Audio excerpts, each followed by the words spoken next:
오늘 주제는요, 지금 우리는 어느 때에 살고 있는가라고 하는 주제인데요. 오늘은 여기 이제 써 있지만은 이것이 개벽이다라고 하는 책이 있습니다. 그 이것이 개벽이다라는 책이 나온 지 이제 41년이 됐거든요. 그래서 이 책이 우리나라의 이제 개벽 문화를 불고 왔는데, 그래서 오늘의 어떤 강좌를 개벽 인문학이라고 이렇게 할 수가 있겠는데요. 지금 시대는 워낙 불확실하다는 얘기를 많이 합니다. 한 치 앞도 볼 수가 없는 격변의 시대다, 이렇게 이야기를 하고 있어요. 현대 세계는 불확실성이라는 걸 넘어서 초불확실성의 시대다, 이렇게 이야기를 합니다. 이렇게 격렬한 변화를 하는 시간에는 가장 중요한 게 뭐냐면은, 오늘 오신 분들도 그렇지만은 끊임없이 배우려고 해야 되는 거예요. 이거 러너스하고 런드의 문제라고 어떤 학자가 이렇게 이야기를 했는데요. 끊임없이 배우려는 사람을 러너스라고 하고요. 이 사람들이 이 지구의 모든 유산을 물려받게 될 것이다, 이렇게 이야기를 하고, 나는 이미 다 배웠어 라고 하는 거. 이미 다 배웠다고 하는 사람들을 이제 런드라고 합니다. 더 이상 존재하지 않는 세상에나 어울리는 사람들이다 라고 하는 거죠. 그래서 가장 중요한 건 뭐냐면, 맨 앞에 있는 것처럼 지금이 격렬한 변화의 시기이기 때문에 그렇습니다.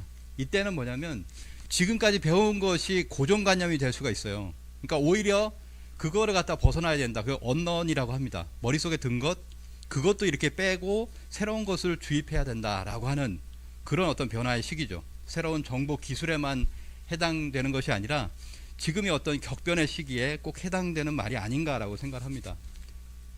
최근에 1월 1일 설날이 되면서 일본에서는 동일본 대지진 이후에 가장 큰 지진이 이렇게 발생을 했습니다.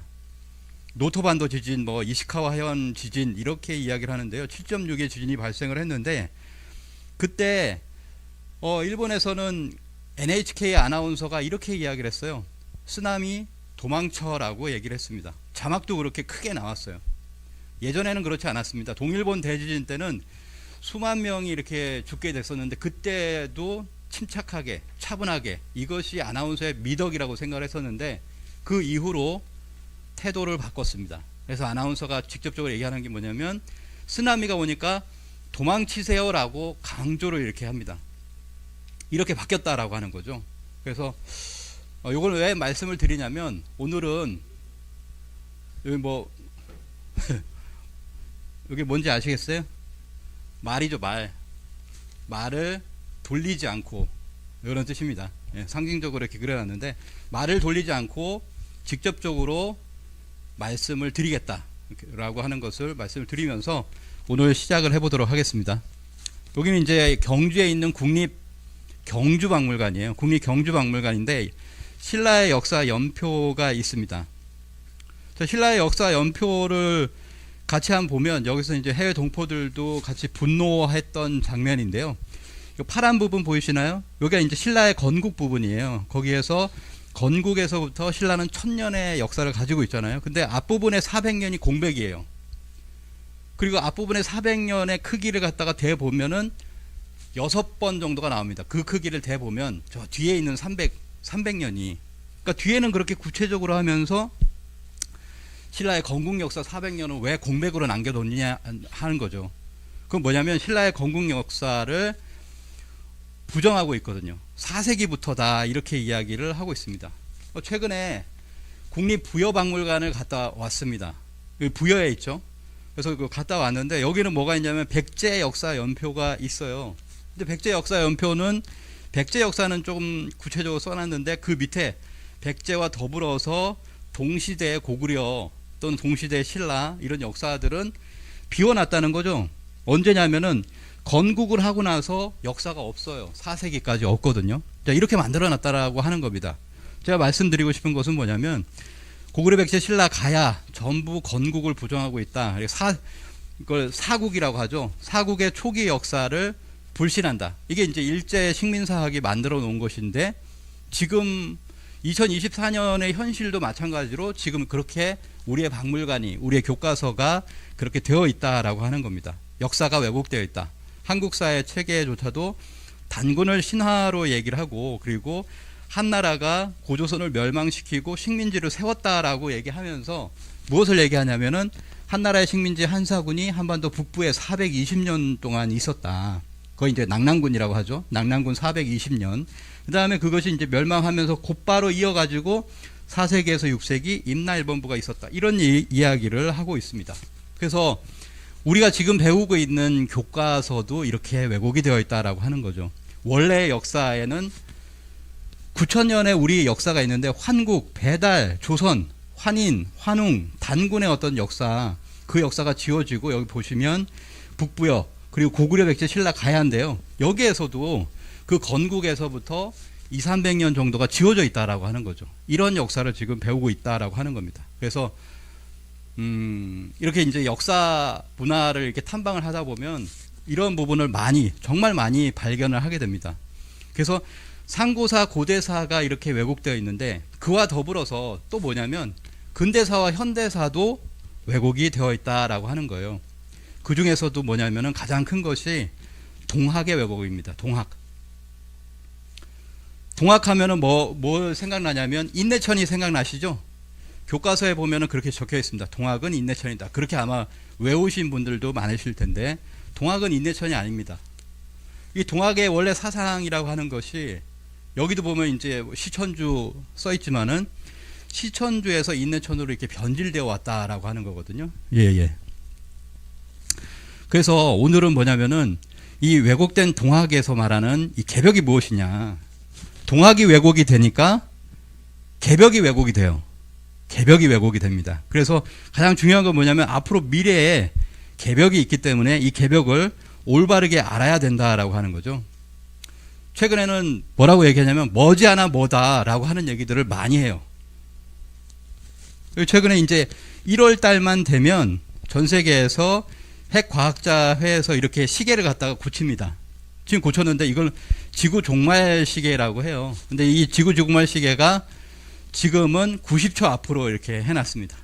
우크라이나 전쟁, 이스라엘 전쟁, 그래서 90초로 해놨는데요. 2023년도, 2024년도 이렇게 해놨죠. 얼마 남지 않았다라고 하는 거예요. 머지않아 종말이다라는 얘기를 하죠. 머지않아 멸망이다. 최재천 생태학자 교수도 이렇게 이야기를 합니다. 그리고 많은 영능력자들이 있잖아요. 저도 이렇게 갖고 있는 책이 있는데 이 책이에요. 만화책에서 그린 내용인데 1990년대 이미 동일본 대지진을 맞춘 만화가 그림을 그리시는 분인데 이분 새로 냈죠. 새로 냈는데 2025년 7월에 일본이 침몰한다라는 얘기를 했습니다. 그러니까 이제 가까운 시기로 이제 얘기를 하고 있는 거죠. 그리고 100년 주기로 백두산이 폭발한다 이런 얘기도 합니다. 그러면 언제냐면 내년이잖아요. 네. 후지산도 폭발한다. 후지산하고는 연결되어 있습니다. 그래서 백두산이 폭발했을 때 그리고 이어가지고 후지산이 폭발한 그런 역사적인 기록도 있죠. 그리고 후지산도 임박했다라고 이야기를 합니다. 6차 대멸종이 얼마 남지 않았다라고 얘기하고 기후변화를 1.5도에다가 그 1.5도 아래쪽으로 내리려고 전 세계 195개 나라가 모여가지고 회의를 하잖아요. 선진국은 어디까지 하겠다. 우리는 어디까지 규제를 할 테니까 후진국은 어디까지 해라. 이런 얘기를 합니다. 그리고 결국에 1.5도를 넘지 않게 하겠다라고 했는데 5년 내 뚫릴 가능성이 크다라고 했는데 2월 달이 되니까 깨졌다. 이렇게 이야기를 하죠. 1.5도 깨졌다. 일시적인 거일 수는 있지만은 이건 지켜봐야 되는 겁니다. 2024년에 계속해서 이 마지노선이 깨졌을 가능성이 굉장히 높죠. 전쟁이 터진다 하고도 이제 확전이라는 거죠. 지금 중동에서의 전쟁이 점점 더 유럽으로 가고 있습니다. 대만에서 전쟁이 날 수도 있다. 2025년이 될 수도 있고 2026년이 될 수도 있다. 그리고 지금은 세계대전, 3차 세계대전이 되어가는 과정이다. 처음부터 이게 전 세계가 한꺼번에 붙진 않잖아요. 1차 대전도 그랬고 2차 대전도 마찬가지입니다. 그런 과정이 있다라고 하는 거죠. 그리고 궁극에는 여기가 전쟁터가 되는 거 아니냐라고 하는 이야기를 할 수밖에 없는 그런 상황으로 지금 가고 있다라고 하는 거죠. 머지않아 뭐뭐다라고 하는 얘기를 합니다. 종말이다, 멸망이다, 머지않아 전쟁이다, 뭐 이런 얘기들을 쭉 하고 있는 거예요. 예. 그러니까 지금 가장 중요한 것은 무엇이냐? 그럼 머지않아라는 게 언제냐 도대체 라고 하는 거죠. 지금 중요한 것은 우리가 어느 시간대에 와 있는가라고 하는 거거든요. 지금이 어느 때냐, 우리는 지금 어떤 시대에 살고 있는가라고 하는 겁니다. 그거를 후천개벽 시대라고 얘기하면, 지금은 후천개벽 시대다, 다시 개벽 시대다라고 하는 얘기를 하는 겁니다. 머지않아 개벽이다라고 하는 것을 오늘 얘기를 하는 주제인데요. 그래서 오늘은 이제 밖으로 이제 온라인으로 홍보를 했을 때는 결국은 개벽이다라고 하는 그런 어떤 제목을 썼어요. 이거는 뭐냐면 이제 결국은 앞으로 개벽이 온다라고 하는 거고요. 또 하나는 뭐냐면 결국은 이것이 개벽이다라는 이 책에 귀결된다라고 하는 말씀을 이렇게 드리려고 하는 겁니다. 그래서 이 진리와 생존의 주제가 바로 개벽인데, 오늘은 이 개벽에 대해서 바르게 알고 가실 수 있다라고 생각을 합니다. 최근에 이런 책이 나왔어요. 개벽 사상과 종교 공부라고 하는 책이 나왔는데, 이 개벽이라고 하는 것을 K라는 거 많이 붙이잖아요. K-팝, K-드라마, K-무비 뭐 여러 가지 얘기를 하는데 K-사상이다. K-사상이라고 해서 그걸 얘기할 때 무엇을 얘기할까라고 하는 게 결국에는 개벽이라는 거죠. 한국 지성사에서 많은 사람들이 토론을 했다. 오른쪽에 보면은 도올 김영옥 교수가 있고, 그리고 백낙천 교수가 있고, 그 다음에 여러분이 계십니다. 이런 분들이, 지성인들이 모여가지고 개벽을 이렇게 얘기하고 있다라고 하는 거죠. 그래서 그걸 가지고서 책을 냈어요. 한반도에서 일어난 사상적인 대사건이 개벽인데, 이 개벽이 무엇일까? 이분들도 나름대로의 개벽을 정의하고 있습니다. 근본적인 변화다, 새로운 세상이 열리는 것이다, 후천개벽이라고 이걸 하는데, 유독 이게 한반도에서 출현했다, 이런 말이 있잖아요. 중국에서도 이제 후천개벽이라는 말은 없다라고 하는 거죠. 한반도의 고유한 사상적 기여, 독특한 변혁 운동이 바로 후천개벽이다라고 하는 겁니다. 그래서 지금이 이제 후천개벽 시대, 다시 개벽 시대라고 하는 건데, 이게 과연 무엇이냐라고 하는 것을 말씀을 드리도록 하겠습니다. 이것이 언제부터 이렇게 그 대중화가 되었냐, 이 개벽이란 말, 개벽문화 운동이, 그게 1983년에 이것이 개벽이다라고 하는 책이 출간이 됐어요. 이것이 개벽이다, 상학원이 출간이 되었습니다. 그리고 나서 지금 그 개벽을 밝히고 알려온 이 개벽문화, 이것이 개벽이다, 그 외에 여러 가지 책들이 있는데요. 이것이 개벽이다, 그리고 그걸 줄인 다이제스트 개벽, 그리고 쉽게 읽는 개벽, 개벽 실제 상황, 그리고 개벽을 대비하라, 이런 책들이 있습니다. 그래서 이런 개벽 문화를 증산도에서 선도를 해왔죠. 이 내용을 보시면 동서 문화, 종교, 영성가들이 전한 새로운 세상의 소식을 총체적으로 정리를 하고 있습니다. 그리고 이게 개정판이 나오죠. 개정판이 아마 3월에 나올 겁니다. 3월에 나오니까요, 뭐 그 전에 읽어보셔도 좋습니다. 이게 시류와 상관없이 이것이 개벽이다 해서 정리가 잘 돼 있거든요. 그래서 오늘 오신 분들은, 저는 이 개벽에 대해서 오늘 맛배기를 보여드리는 거고요. 구체적인 내용이라든지 그것을 보시려면은 이 개벽책을 한번 꼭 읽어보시기 바랍니다. 이것이 개벽이다 상학원, 그리고 그걸 줄인 다이제스트 개벽이라는 책이 있어요. 저는 1995년도에 이 다이제스트 개벽을 보고서 그 다음에 이것이 개벽이다 상학원을 그 다음에 이제 보게 됐죠. 그리고 나서 이제 95년에 입도를 하게 됐는데요. 증산도에 입도를 했습니다. 몇 개월 지나가지고요, 다이제스트 개벽을 보고 이것이 개벽이다 책을 본 계기가 되어가지고 도장을 찾아가서 그 도장에서 입도를 하게 됐는데요. 이 책에 있는 내용대로 95년이잖아요. 지금은 30년이 지났잖아요. 30년, 한 세대가 지났는데 그동안에 이 책에 나와 있는 그대로 지금 세상이 돌아가고 있다라고 하는 놀라운 소식이 담겨져 있으니까 이 책을 꼭 읽어보시면 되겠습니다. 오늘은 그것을 간단하게 정리를 해보도록 하겠습니다. 자, 개벽이란 무엇일까? 이렇게 씁니다. 이렇게 쓰죠. 여기도 위에도 있죠. 만개하라라고 할 때 개자가 있는데요. 열개자, 열벽자입니다. 이 개벽이라고 하는 것은 변화의 최상위 언어다. 이게 무슨 말이냐면, 변화라는 말이 있잖아요. 변혁이라는 말이 있고 혁명이라는 말이 있고 바꾸는 거잖아요. 격변이라는 말이 있습니다. 그보다 더 높은 말이다. 그게 바로 개벽이라는 겁니다. 변화의 최고, 거대한 변화, 가장 우주적인 변화, 이걸 이제 개벽이라고 하는데요. 열개자, 열벽자 보시면은 문, 게이트잖아요. 뭔가 문이 열린다라고 하는 겁니다. 문이 열리는 것인데, 개벽은 크게 열리는 것이다. 크게 열리는 것이고, 그래서 천개지벽 또는 천지개벽이라고 합니다. 하늘 열릴 개자에 땅 열릴 벽자를 이렇게 쓰거든요. 그래서 우주의 시간 질서가 변환한다.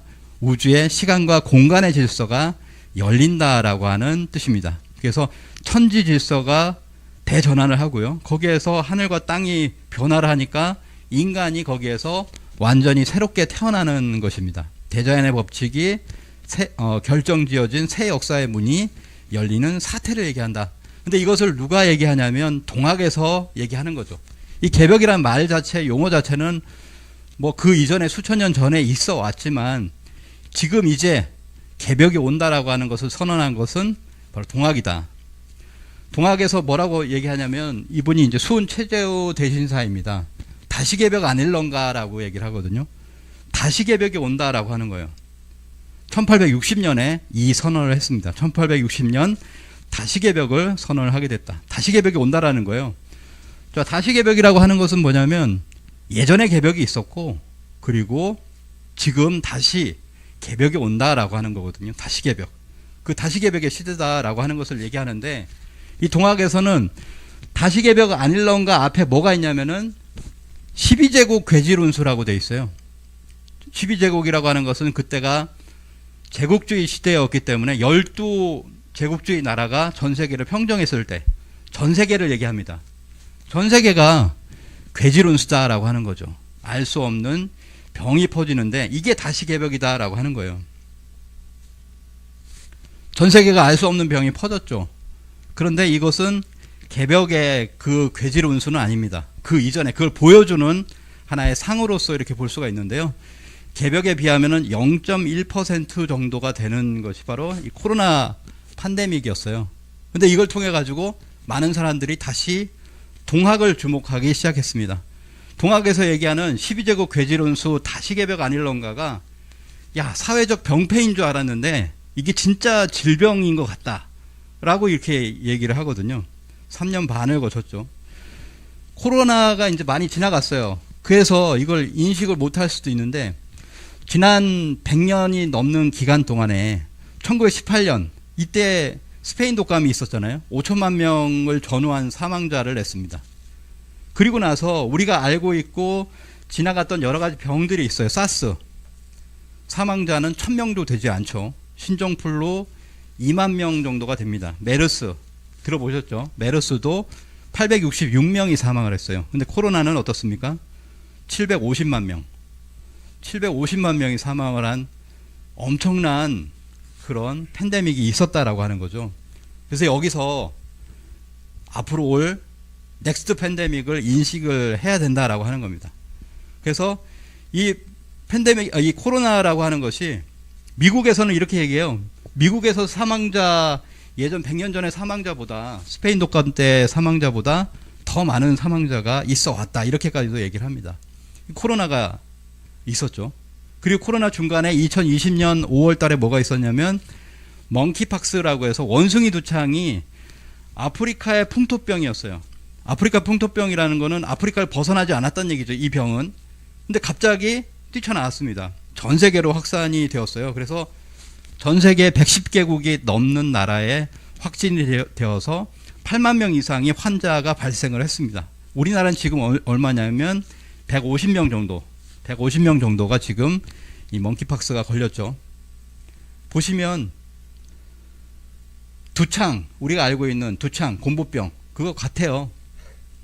그런 모습을 보여주고 있습니다. 그래서 세계보건기구에서 비상사태를 선포하고 전 세계에 이게 다시 퍼질 수 있다라고 하는 얘기를 합니다. 자, 증산도 도전에 보면은 이에 대해서 명확하게 나와 있죠. 앞으로 이 두창, 시두가 없다가 때가 되면 대발을 한다 이렇게 나와 있습니다.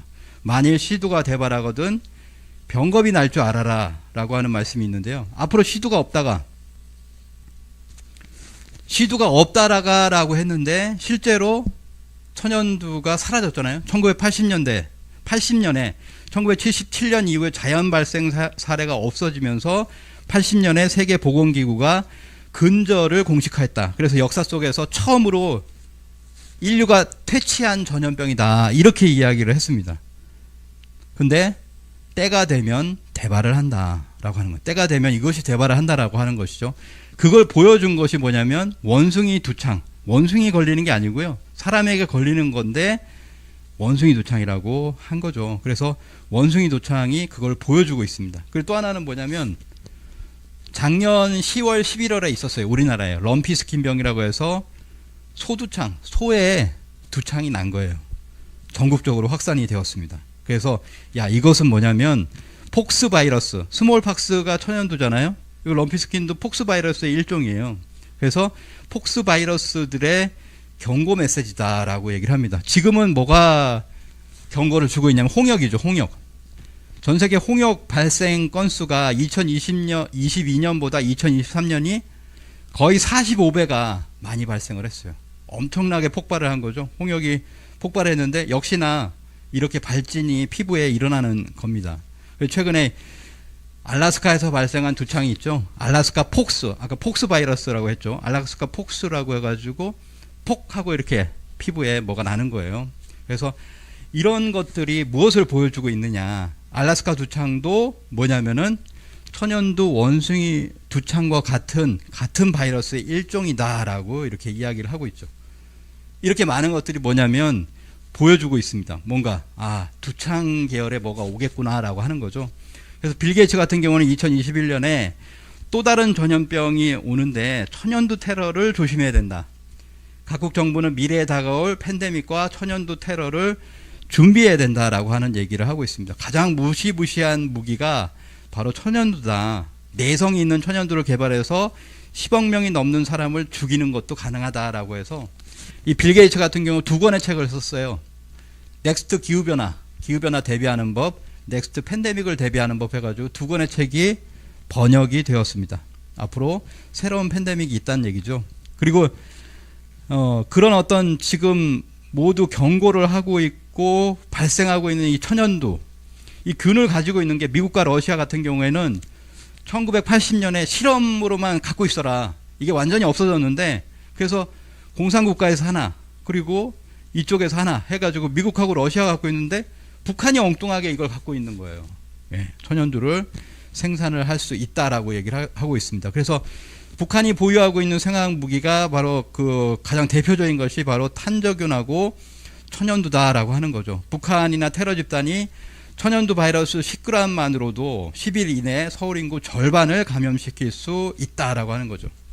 두창이 퍼졌다라고 했을 때 뭐 이렇게 되는 건 아니지만 비슷하게 가루가 뿌려진다 이렇게 보면은 그렇게 해서 이런 병이 퍼질 수 있다라고 하는 겁니다. 그리고 실제로 이런 드론이나 무인기를 통해서 그런 것이 가능한데 북한이 이걸 실험을 하고 있죠. 무인기가 서울 상공을 2022년에 비상을 했습니다. 써있죠. 생화학 무기를 운반하는 것도 가능하다라고 되어 있죠. 그리고 이제는 뭐냐면 우리가 발견 즉시 뭐 폭파시키겠다 이렇게 얘기했는데 스텔스, 레이더에 잡히지 않는 무인기를 북한이 개발을 하고 있다라고 이렇게 이야기를 하고 있습니다. 그래서 가장 가능성이 높은 것은 이 천연두라고 하는 건 북한발이죠. 북한발의 인위적인 자연 발생이 아니라 인위적인 그런 천연두가 나올 수 있다. 그래서 지금은 원숭이 두창인데요. 자연 발생적으로도 지금 여러 가지 폭스 바이러스들의 어떤 특세 이런 것들이 앞으로 예고를 하고 사람들이 경고를 주고 있어요. 그리고 지금의 어떤 인위적인 상황도 마찬가지다. 그래서 앞으로 사람 두창이 나올 것이다. 원숭이 두창이 아니라 사람 두창이 나오는데 3번에 걸쳐서 나온다라고 하는 겁니다. 그래서 그것이 이제 증산도 도전 이후의 증언에 보면은 이렇게 나옵니다. 시두는 소시두, 중시두, 대시두로 3단계로 온다. 이건 뭐냐면 치사율이 높아지는 거예요. 이 시두의 치사율은 30에서 90이잖아요. 쉽게 보시면 이렇게 보시면 됩니다. 처음엔 30% 치사율인데 두 번째 나오는 건 60%, 세 번째 나오는 거는 거의 90% 치사율을 갖고 있는 10명 중에 9명이 죽는 그런 시두가 이렇게 3단계로 온다라고 하는 거예요. 그런데 이것이 끝이 아니다. 앞으로 시두가 없다가 때가 되면 대발할 참인데 만일 이 시두가 대발을 하면 그 다음에 병겁이 난다. 치사율 90%의 그 3단계로 해가지고 이렇게 났는데도 불구하고 또 하나 뭐가 나냐? 치사율 100%의 병겁이 난다. 병겁을 알리는 경계 경보가 바로 시두대발이라고 하는 겁니다. 그래서 올해도 이제 매년 모이잖아요. 다보스 포럼이라고 합니다. 매년 경제인들, 대통령 뭐 이런 사람들이 전 세계에서 모여서 미래를 준비하죠. 예, 그런 다보스 포럼에서 이런 위원회, 이런 토론을 했어요. 디지즈 X. X라고 하는 거는 알 수 없는 병을 대비해야 된다라고 하는 거죠. 디지즈 X 또는 X 바이러스라고 얘기를 합니다. 미지의 병이 올 수가 있다. 이걸 대비해야 된다라고 하는 것을 매년 이렇게 하고 있어요. 매년 이렇게 하고 있거든요. 디지즈 X가 뭐냐? 다음에 올 병이 도대체 뭐냐? 이 코로나 팬데믹이 지났는데 이제는 가까이 뭐가 올 것 같다라고 하는 것을 얘기를 하는 겁니다. 그래서 다보스 포럼에서 전 세계가 이거와 싸울 준비를 해야 된다라고 하는 얘기인데요. 이게 뭘까? 첫 번째는 시두고 두 번째는 병겁이다라고 하는 거죠. 이렇게 우리는 알고 있습니다. 그리고 동학에서는 이렇게 얘기를 했고요. 그것을 전 세계에 퍼지는 괴질 팬데믹이 있다라고 하는 것을 다시 개벽이라고 할 만한 병이 있다라고 하는 거예요. 그래서 코로나는 그거에 어떤 징조, 징후를 보여준 것이고 그러한 병이 온다라고 하는 것을 160년 전에 동학에서 얘기했다. 또 하나는 뭐냐면 동학에서 용담유사라는 책이 있습니다. 동학 경전 중에 한글로 돼 있죠. 그 말 저 말 다 던지고 하늘님을 공경하면 아동방 3년 괴질이라고 했어요. 우리 동방에서 처음으로 퍼져서 전 세계를 퍼지는 3년의 괴질이 있다. 그러니까 그 괴질이라고 하는 것이 뭐냐면 3년을 돈다는 거예요. 3년을. 어디서 퍼지냐? 한국에서 퍼진다. 먼저 발생을 한다라고 하는 거죠. 그거를 알 수 있는 게 뭐 우리나라 영화도 있고요. 영화로 보면은 월드워 Z라든지 아웃브레이크가 있습니다. 이 월드워 Z라고 하는 것은 좀비 영화지만 병이 좀비처럼 퍼지는 그런 영화죠. 이게 처음에 시초가 어디냐면 한국의 험프리 캠프에서. 이게 어디입니까?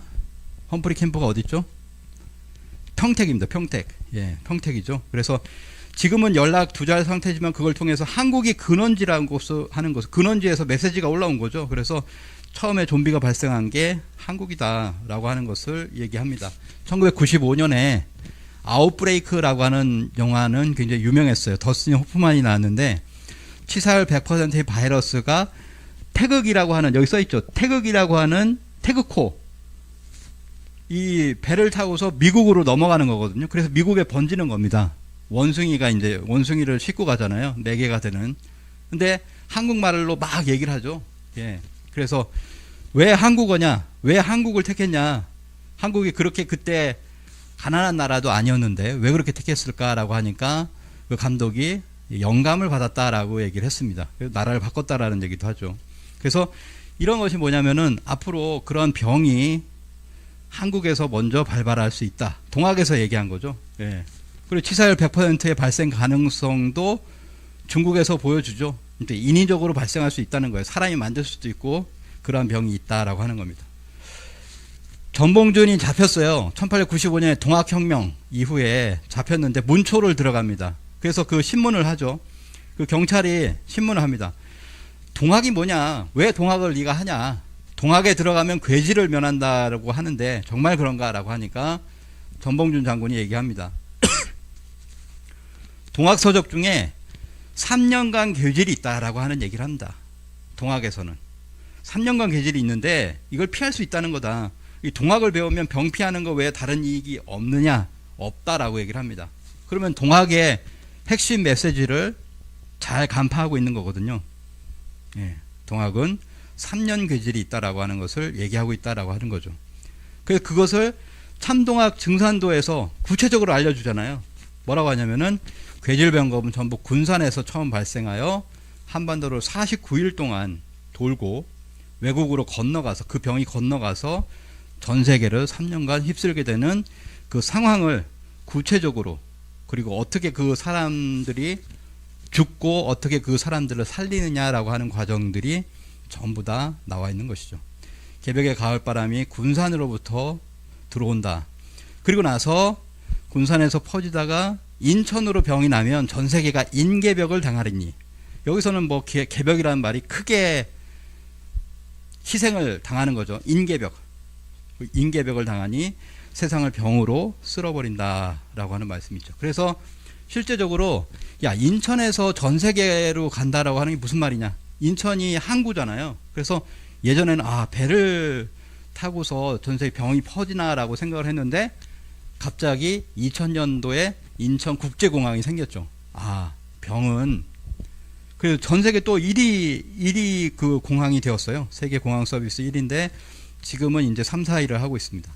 에어플레인 바이러스라고 합니다. 이 바이러스 병이라고 하는 것은 비행기를 타고 지금 전 세계로 가서 이렇게 팬데믹이 된다라고 하는데 이것이 한 나라 날아가는 게 아니죠. 하루에 전 세계 100개국을 그냥 날아가 버리는 그런 허브가 되는 곳이 바로 인천공항이다라고 하는 거죠. 인천에서 병이 나면 전 세계 인계벽을 당하리니 세상을 병으로 쓸어버린다라고 하는 그런 말씀이 있습니다.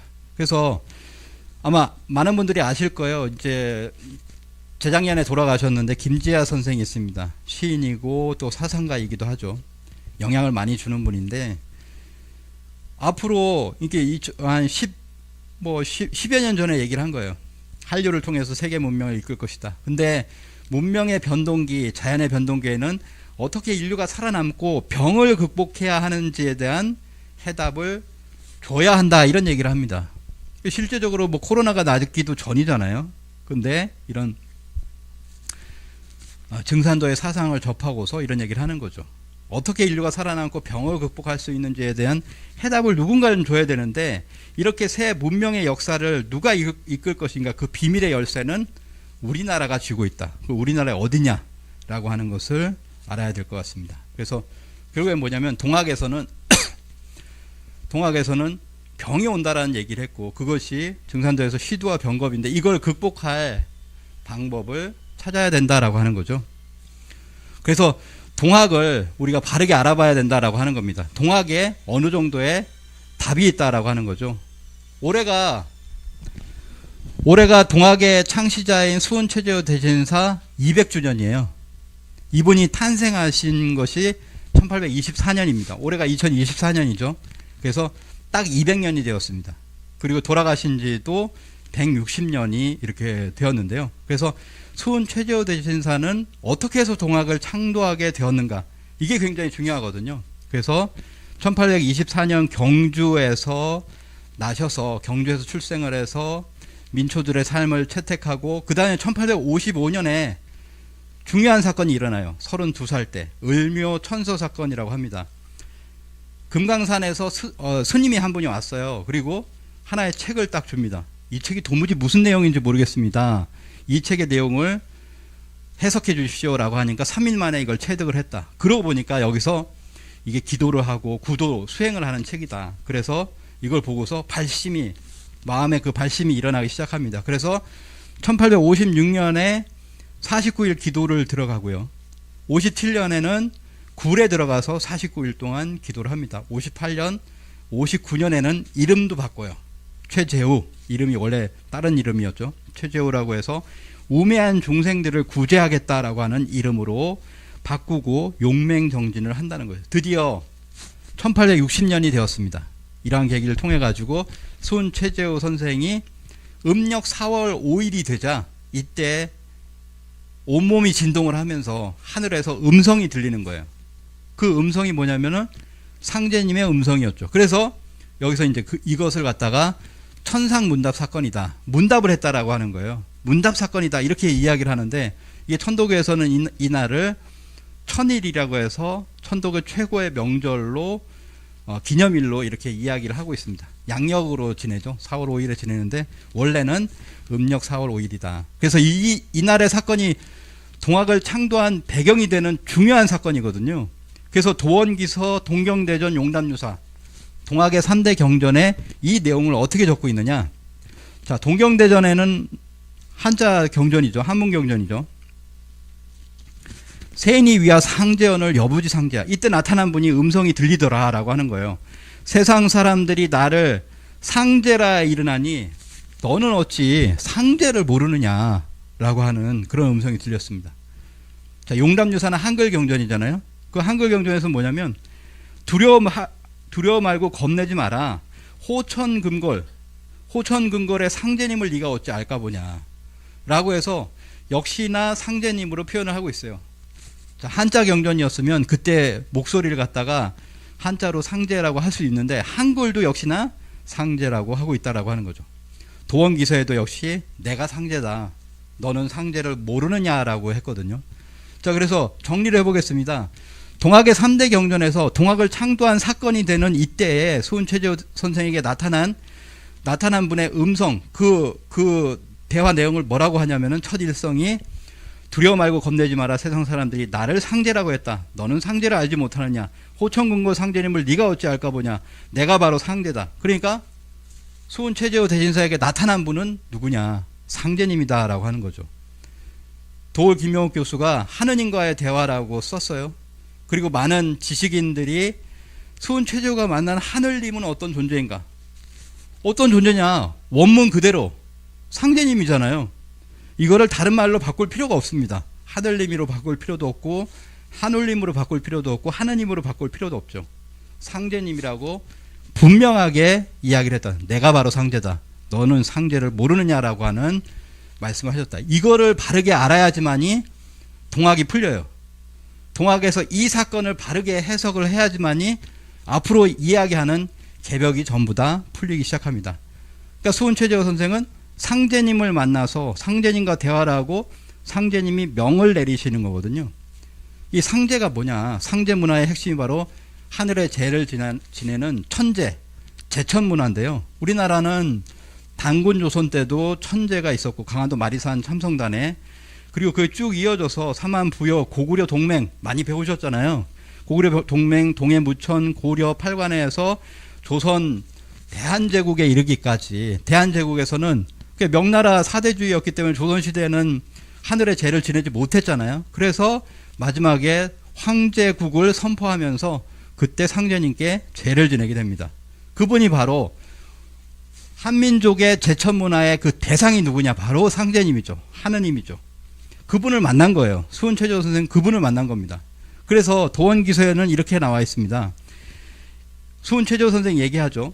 개벽 이후에 이 세상에 상제님을 친히 모시고 문답을 하고 가르침을 받은 사람이 누가 있느냐.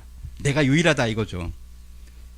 내가 헛된 말을 하는 것이 아니다. 세상이 혹시 그렇지 않다고 하여 헛된 말로 알면 그거는 운인, 각기 운인 것이다. 내가 헛된 말을 하는 게 아니라고 했잖아요. 그런데 뒤에 사람들이 그걸 안 믿습니다. 여기 써있죠. 상제 체험을 하지 못해서 수은최재호 선생은 상제님을 체험을 했는데 이걸 못 믿는 거예요. 뒤에 사람들이.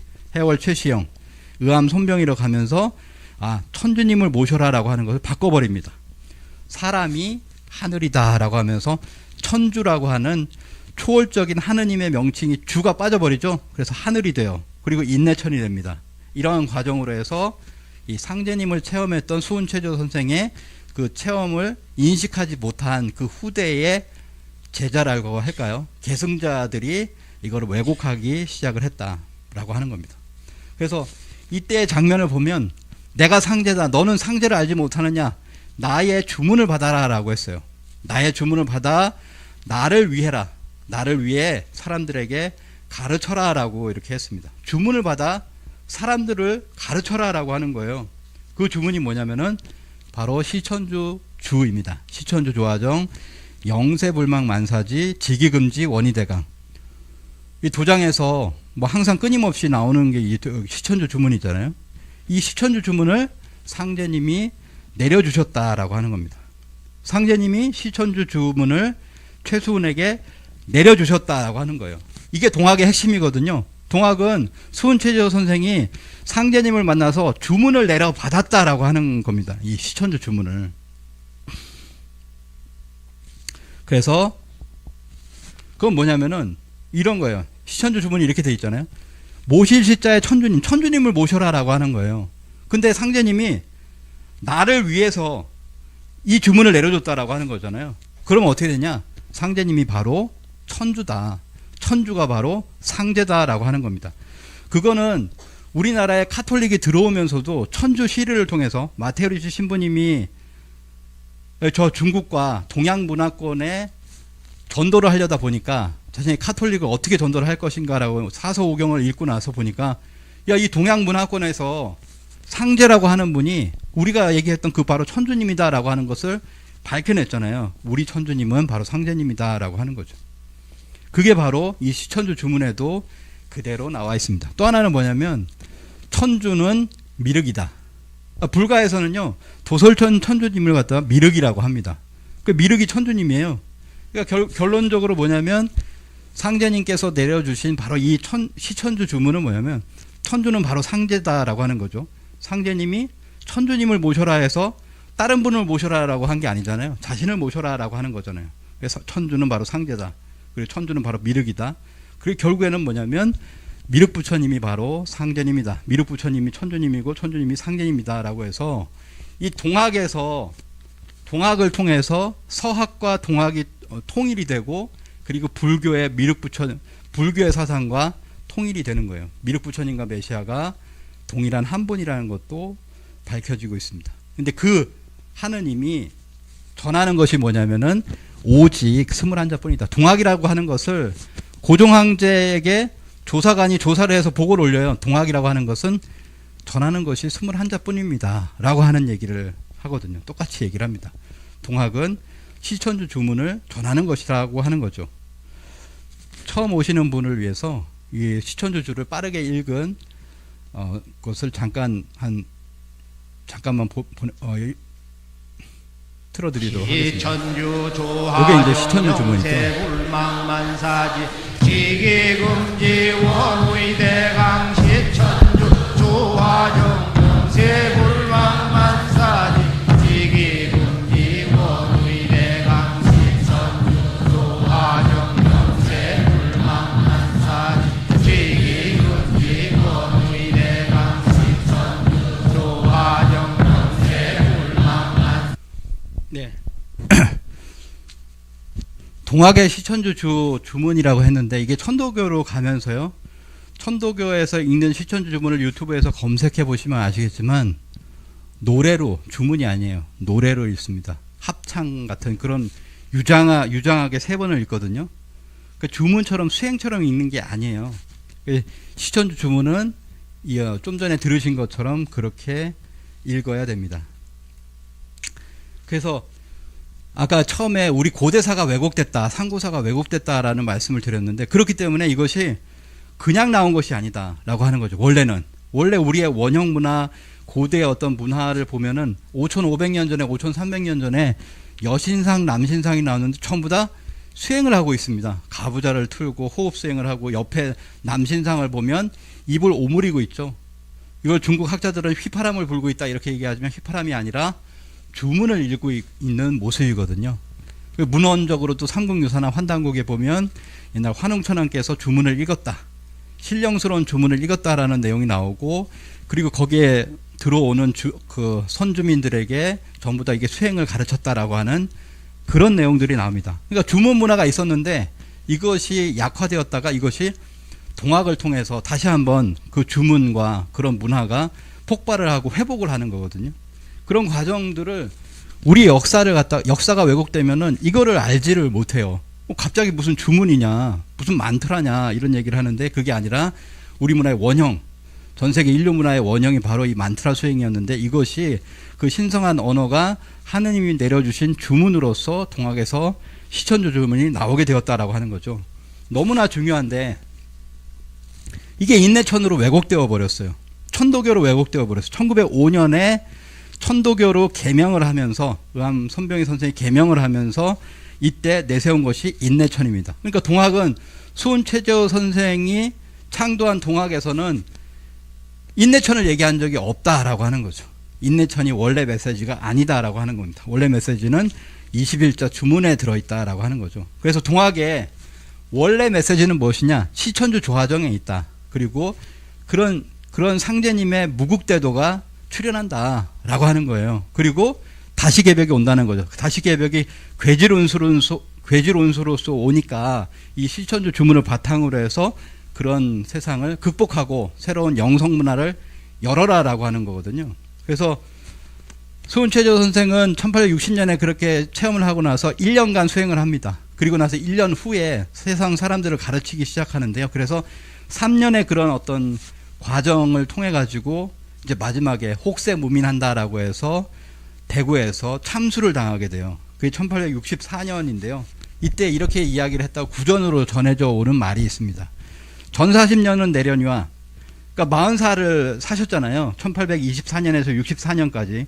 전 40년은 내가 맡았거니와 후 40년은 미련가 천하의 무국대도가 더디다 8년이 더디다라고 해서 이 원래 상제님의 무국대도가 뒤에 오시는 분에 의해서 이루어진다라고 하는 거예요. 뒤에 40세, 약 40세를 사시는 그 분이 계시다라고 하는 거죠. 그걸 얘기를 한 겁니다. 그래서 증산도 도전해 보면 이렇게 나옵니다. 동경대전과 수은가사, 동경대전과 용람유사에서 말하는 그 상제가 바로 나다라고 하는 분이 오셨다라고 하는 거죠. 그분의 도가 바로 증산도입니다. 그래서 두 개의 주문이 있는데요. 시천주 주문은 상제님이 세상에 오시기 전에 내려주신, 수은체조 선생에게 내려주신 주문이 바로 시천주 주문이고요. 그 상제님이 인간으로 오셔서 직접 내려주신 주문이 바로 태월주다. 시천주주와 태월주가 있다는 거죠. 천주님께서 완성하신 주문, 시천주주와 태월주, 신의 2대 주문. 도장에 들어오시면은 작은 이렇게 신의 2대 주문이라고 해서 작은 종이, 메모지가 있거든요. 종이가 있거든요. 거기에 보면 이 시천주주와 태월주가 있습니다. 그래서 이거는 뭐 오늘은 다 얘기할 수 없는데요. 이게 이제 시천주 주문 좀 전에 들으셨던, 그리고 또 하나는 뭐냐면 이 태월주라고 하는 주문이에요. 한번 들어만 보시겠습니다. 훔치 태울 천상원군 훔리지야 훔리함리사파 훔치 태울 천상원군 훔리지야 도래 훔리함리사파 훔치 태울 천상원군 훔리지야 도래. 자, 이렇게 해서 가장 중요한 시천주주와 태월주 이 두 주문이 나오게 됐는데요. 자, 여기 보시면은 조선의 유사종교 1920년대에 일제 헌병들이 이렇게 지도를 만들었어요. 왜냐하면 독립운동을 하는 종교들을 탄압하기 위해서 그들을 유사 사이비 종교라고 했습니다. 그래서 두 개를 적었죠. 하나는 뭐냐면 적색, 빨간색이 천도교예요. 동학 쪽이죠. 그 다음에 뭐냐면 흑색, 검은색이 뭐냐면 보촌교입니다. 보촌교. 증산도의 전신인 보촌교거든요. 자, 보시면, 자, 제주도를 보시면 되겠어요. 울릉도하고 제주도 이렇게 섬을 보시면 섬에까지 들어가 있는 것은 보촌교입니다. 그러니까 천도교는 거기에 이제 점이 찍혀져, 빨간 점이 찍혀져 있지 않죠. 그래서 이 제주도에 가장 많은 사람들이 했던 것이 바로 보촌교다. 1922년 제주도 내에서 보촌교 교인 수가 2만 명이 되었다. 당시에 천주교인은 200명, 개신교인은 500명이었을 때에 이렇게 많은 사람들, 그러니까 제주도의 대부분이 20세기 초엽에 제주도민 70%가 바로 보촌교를 믿었다라고 합니다. 그건 뭐냐면 아까 보셨던 태월주 수행을 했다라고 하는 거예요. 수행을 했다라고 하는 거죠. 그리고 그 사람들이 뭘 했냐면 제주도에 3대 항일운동이 있어요. 저 위에 조천만세운동, 해녀항일운동, 그리고 법정사 항일운동이 있는데, 법정사 항일운동을 지금은 불교에서 주도했다 이렇게 주장을 하지만 실제적으로 일제 문헌 기록에는 전혀 그렇지 않습니다. 왜냐하면 선도교도를 선동하여 수백 명의 선도교, 이게 보촌교도 증산도의 전신이거든요. 그래서 선도교도를 선동하여 중문 주제소를 습격하여 공문서, 집기, 가제 등을 파괴 방화한 바 있다라고 하는데요. 불교도 김연일이라고 하는데 상투를 틀었다라고 하죠. 유학자적 기풍, 선비의 기풍을 갖고 있었고 이 사람이 상제를 얘기합니다. 그래서 이분도 불교도가 아니란 얘기가 있어요.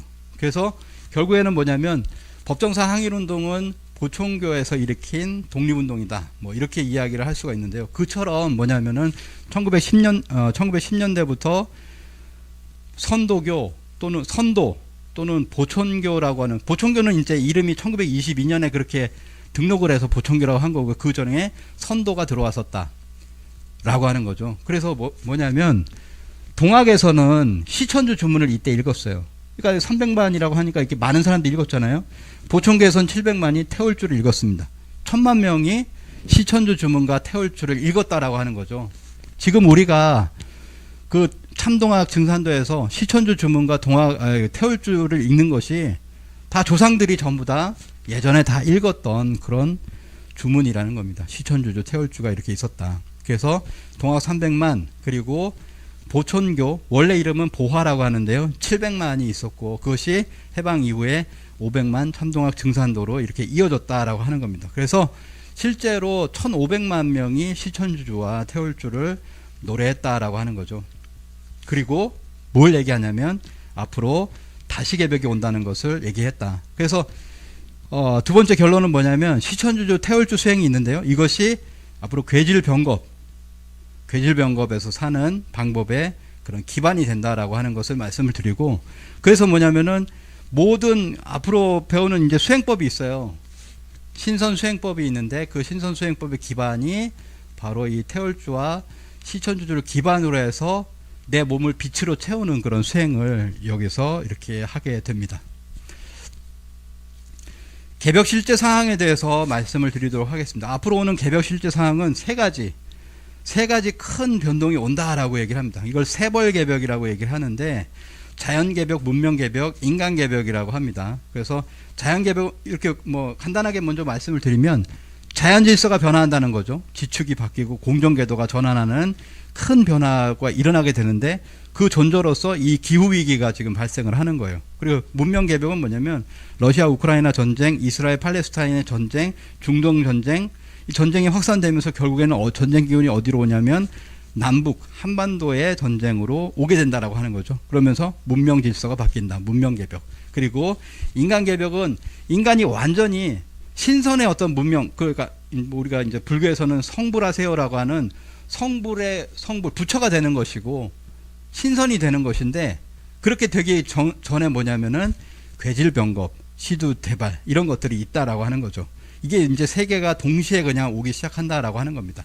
그의 전조가 뭐냐면은 시두, 천연두다 이런 것이 있고, 그래서 전쟁과 그리고 전염병과 그리고 자연질서의 큰 우주질서의 어떤 변화, 이것이 동시에 이렇게 온다는 건데요. 먼저 자연개벽을 한번 보도록 하겠습니다. 자연개벽은 자연질서의 변화 또는 천지질서의 변화, 우주질서의 변화라고 볼 수가 있는데, 지금 지구의 자전축이 이렇게 기울어져 있잖아요. 이게 바뀐다라고 하는 겁니다. 태양계 9대 행성이 모두 자전축이 각도가 다 다르죠. 속도, 도는 속도도 다르고 그리고 각도도 다 다릅니다. 태양계 모든 행성들의 자전축이 기울어져 있는데 지구도 23.44도 이렇게 기울어져 있죠. 이 지구의 극이 이동한다라고 하는 거예요. 루스 몽고메리 같은 사람은 이렇게 얘기합니다. 지구의 극 이동은 자연 섭리로서 지구 자체의 정화를 위한 필연적인 과정이다. 필연적 과정으로서 지구의 극이 이동한다라고 하는 거예요. 극이 이동할 때는 이게 극이 이동하는 과정이니까 하늘의 별들을 보면 별이 반대 방향, 극이 이렇게 이동하잖아요. 그럼 별이 반대 방향으로 떨어지는 것처럼 보인다라고 하는 거죠. 그래서 태양이 전혀 엉뚱한 방향으로 솟아오르는 것을 목격하게 될 것이다라고 하는 겁니다. 지구 자체가 정화를 하기 때문에 화성으로 이주할 필요는 없는 거죠. 일론 머스크는 이런 걸 꿈꾸고 있지만 그렇게 할 필요는 없다. 지구가 자체가 정화가 된다라고 하는 겁니다. 지금 우리가 알고 있는 지구는 자전축이 기울어져 있어서 어떻게 보면은 기울어졌다라고 하는 것은 뭐냐면 두 개가 균형을 이루지 못하고 불균형을 이루고 있고 불평등을 이루고 있는 그런 세상이라는 거죠. 그래서 대립을 합니다. 그래서 거기서 병들어요. 원한이 맺히고 병듭니다. 그러니까 뭐냐면 수행을 하려고 이렇게 앉아있는 모습이죠. 뭐 이제 어떤 물고기가 수행을 하려고 하는데 어항이 병들었어요. 어항이 오염됐어요. 오염된 곳에서 아무리 10년 동안 수행을 해도 완성되지 못합니다. 그러니까 어떻게 해야 됩니까? 이 어항이라고 하는 공간 자체를 갈아야 된다는 거죠. 그 공간이 바뀌니까. 공간이 바뀌면은 이제는 뭐냐면 조금만 수행을 해도 맑은 물 속에 있기 때문에 완성이 될 수 있다라고 하는 거죠. 이 지구 자체도 뭐냐면 기울어진 곳에서 이것이 바뀌는 개벽이기 때문에 인간이 완성이 될 수 있다라고 하는 겁니다. 그래서 지금까지는 주역의 세상, 뭐 윤역이라고 하는데 윤달이 있는 윤역이었는데 이제는 정역의 세상이 된다. 1년이 360일이 된다는 겁니다. 그래서 김일보 선생은 이렇게 얘기했는데 장차 1년의 날수는 360일이다. 지금은 365일이잖아요. 4년에 한 번 366일이 되죠. 그래서 윤달이 낍니다. 윤일이 생기고요. 이것이 있어야지만이 음력과 양력을 맞출 수가 있어요. 윤달이 있죠. 올해도 아마 윤달이 있는 것 같은데요. 그래서 선천은 24절기가 지금 입춘을 지났죠. 2월 4일인가가 입춘이었는데요. 다음에 우수, 경칩 이렇게 갑니다. 근데 앞으로 오는 세상은 이게 완전히 바뀐다. 완전히 바뀌어서 화자가 오날 화자와 그렇게 변화할 화자로 바뀌게 된다는 거예요. 후천 24절기로 바뀌고 그다음에 여러 가지 이제 바뀌게 된다는 거죠. 궁극에는 뭐냐면 365일에서 이게 4단계로 변화를 하는데 365와 4분의 1에 지금이 이제 요로 달력을 쓰는데요. 이것이 360일로 바뀌게 된다. 이게 이제 계절로는 뭐 우주의 여름에서 우주의 가을로 바뀌게 되는 건데 극한극서가 존재하거나 이제 완전히 없어지게 된다라고 하는 거죠. 그래서 지금까지는 365일이기 때문에 완벽한 원이 아니잖아요. 타원 궤도를 돌고 있는, 그러니까 지구가 태양 주위를 타원 궤도로 이렇게 도는데 그것이 정원 궤도로 이렇게 바뀌게 된다라고 하는 거죠. 자, 그래서 여기 보시면은 타원 궤도였다가 정원 궤도로 바뀌게 된다라고 하는 거죠. 그것을 보여주고 있습니다. 타원 궤도에서 정원 궤도로 이렇게 바뀌게 된다라고 하는 거죠. 이 바뀌게 되는 과정에서 뭐가 일어나냐면 지각의 대변동이 일어나게 될 수밖에 없는 거죠. 그래서 많은 이런 영화, 재난 영화들이 이렇게 나오게 되는데요. 그리고 많은 사람들이 미래의 어떤 지도가 바뀐다 이런 얘기를 합니다. 고든 마이클 스켈리온 보면은 아프리카, 뭐 저쪽에 보면 미국 전부 다 바뀌는 거예요. 이 사람이 미국인인데 그래서 미국에 대해서 구체적으로 그렸잖아요. 미국이 이렇게 바뀐다. 서해안이 뭐 미국의 서부는 완전히 이제 물로 잠기게 되는 그런 상황인데요. 주부 예언가 롤이 여러 사람들이 똑같은 것을 동시에 목격을 합니다. 그래서 미국의 미래 지도를 이렇게 그려놓고 있는 거죠. 에드가 케이시 같은 사람은 이제 말로써 표현하죠. 캘리포니아의 대부분이 바닷속으로 가라앉는다 이런 얘기를 합니다. 그 미국만 그렇게 되느냐? 가장 우리가 잘 알고 있는 일본 침몰이 있습니다. 일본이 침몰한다라고 하는 얘기죠. 그래서 다시 에드가 케이시는 일본의 대부분은 틀림없이 머스트라고 썼는데요. 바닷속으로 들어가게 된다라고 하는데 무엇 때문에 들어가느냐? 극이 이동한다라고 하는 얘기를 하고 있습니다. 극이 이동해서 새로운 사이클이 생기는데 조정이 된다. 일본의 대부분은 바닷속으로 반드시 침몰하게 된다라고 해서 일본 사람들은 1960년대부터 스스로가 일본 침몰에 대한 소설을 쓰고 영화를 만들고 그거를 재탕을 해서 새로 만들고 넷플릭스에 또 연재하고 애니메이션 만들고 이렇게 해서 일본이 침몰한다는 얘기를 다른 나라가 한 게 아니에요. 스스로가 예언가들을 바탕으로 과학을 바탕으로 해서 그렇게 만들었다라고 하는 거죠. 아까 말씀드린 내가 본 미래라고 하는 그 만화책도 뭐냐면은 2025년에 일본이 침몰한다라고 하는 것도 그가 스스로 보고 이렇게 만들었다라고 하는 거죠. 그리고 기다노 케이호라고 하는 일본의 스님이 있습니다. 1975년에 우주인들이 찾아와요. 그래서 당신네 일본은 20만 정도가 산다. 그런데 옆 나라인 한국은 정신적인 어떤 전 세계 종주국이 돼가지고 가장 많은 425만 명이 산다. 이런 얘기를 합니다. 뭐 그 앞뒤도 있는데요. 생략을 하고. 일본은 20만 명 정도가 이때 일본 침몰하기 때문에 산다라고 하는 얘기를 하는 거죠. 천조 대신 일본의 그 수호신은 아마데라스 오미가미라고 하잖아요. 천조 대신이 지금 이쪽 저쪽 일본인들을 살리려고 백방으로 노력을 하고 있는데 살리려고 천지 조화를 부려도 30만 명이 못 산다라고 하는 그런 절규를 하고 있다라고 합니다. 그리고 이제 상제님 말씀의 생존 증언자 오봉남이라고 하는 분이 있는데 이분 돌아가셨죠? 예. 지금은 돌아가셨는데요. 오봉남 선생님이 일본 사람은 10만 명밖에 못 산다라고 하는 증언을 해주셨어요. 이분이 얘기하는 게 아니라 옛날에 그렇게 들었다라고 하는 증언. 10만 명, 20만 명, 아무리 살리려고 해도 30만 명이 안 되는구나라고 하는 그런 어떤 일본의 어떤 운명이라고 하는 거죠. 많은 분들이 이렇게 증산도를 증언을 했습니다. 예전 이제 제주도에 사시는 분도 예전에 이름이 달라서 선도 또는 보촌교 또는 무국대도 이러한 것을 예전에 했지만 대부분 증산도의 전신으로서 증산 상제님의 말씀을 그대로 훌륭히 증언을 해주셨습니다. 그래서 그 중에 이제 공통 증언이 있는데요. 제주도 오봉남 김선탁 양재수옹의 공통 증언. 일본은 화판이요. 서양은 수판이요, 중국은 난판이요, 조선은 병판이다라고 해서 굉장히 심플하게 미래를 갖다가 미래 여러 나라들을 얘기하고 운명을 얘기하고 있는데요. 일본은 화판이다. 서양은 수판이다. 물이라는 거예요. 뉴욕시는 물밑으로 들어간다. 유럽의 전 지역이 물이 범람한다. 서양은 수판이다라고 하는 거죠. 일본은 화판이다. 일본은 불이잖아요. 불의 고리 속에 활화산이 108개가 있어요. 뭐 번뇌가 일만하죠. 108개가 이렇게 쭉 있습니다.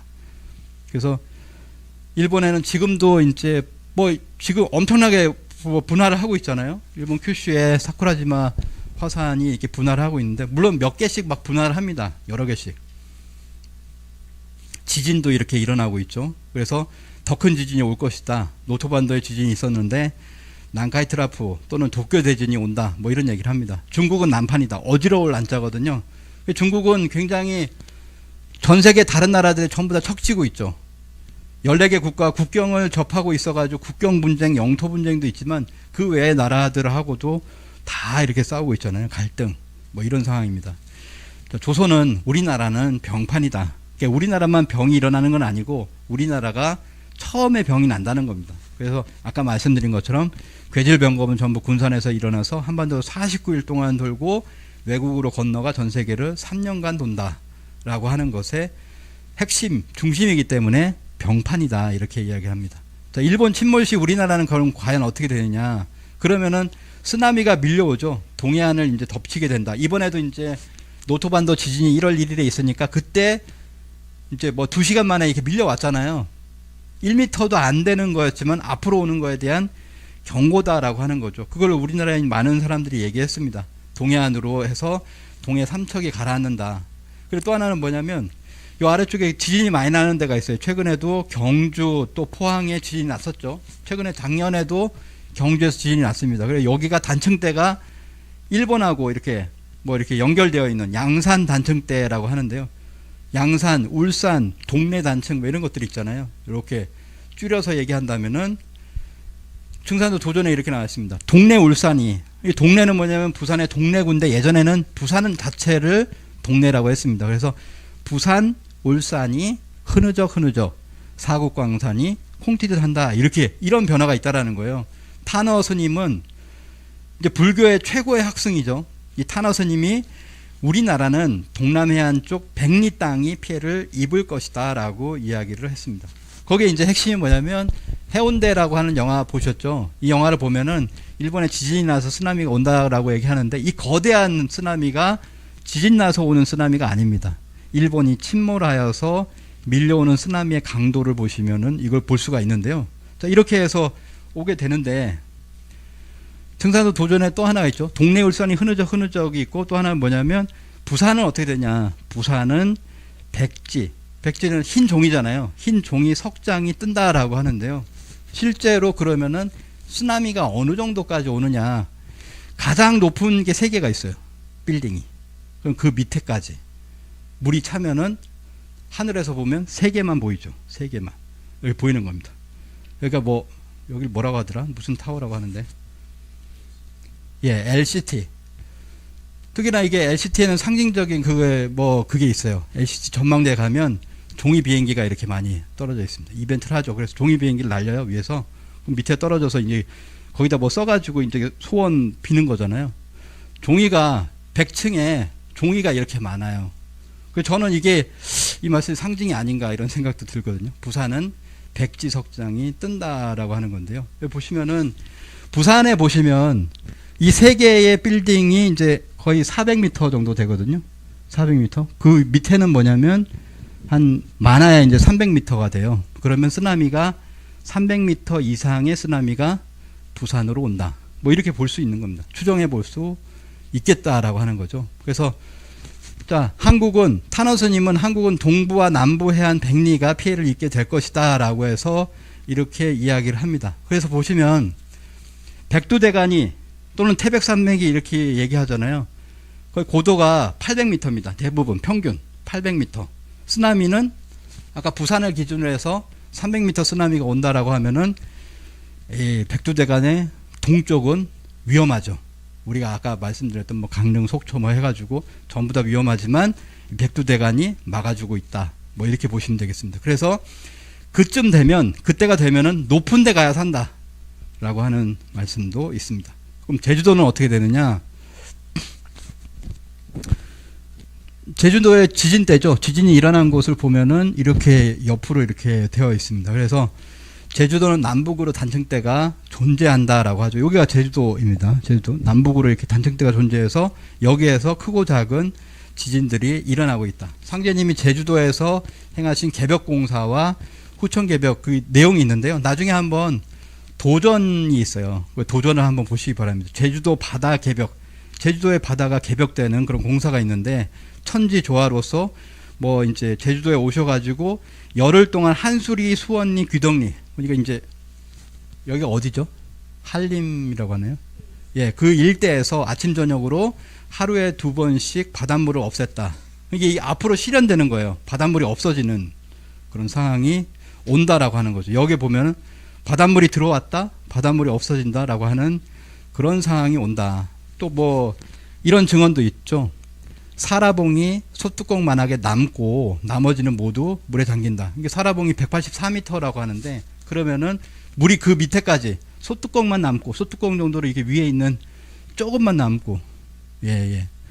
그래서 그러한 어떤 제주도도 똑같이 그렇잖아요. 그 위에 부산으로 그렇게 가는데 이쪽으로 안 오겠습니까? 일본이 침몰할 때 그런 상황이 오게 된다. 그때는 어떻게 해야 된다라고 하는 것이 남아있죠. 그래서 이 자연개벽의 상황에서는 이 공정궤도가 변화하고 360일의 시간대로 바뀌기 때문에 이때는 지각 대변동이 있고요. 그래서 이때는 이런 것을 제대로 이제 때를 알아야 되겠다라고 하는 겁니다. 이러한 변화가 있다라고 하는 거죠.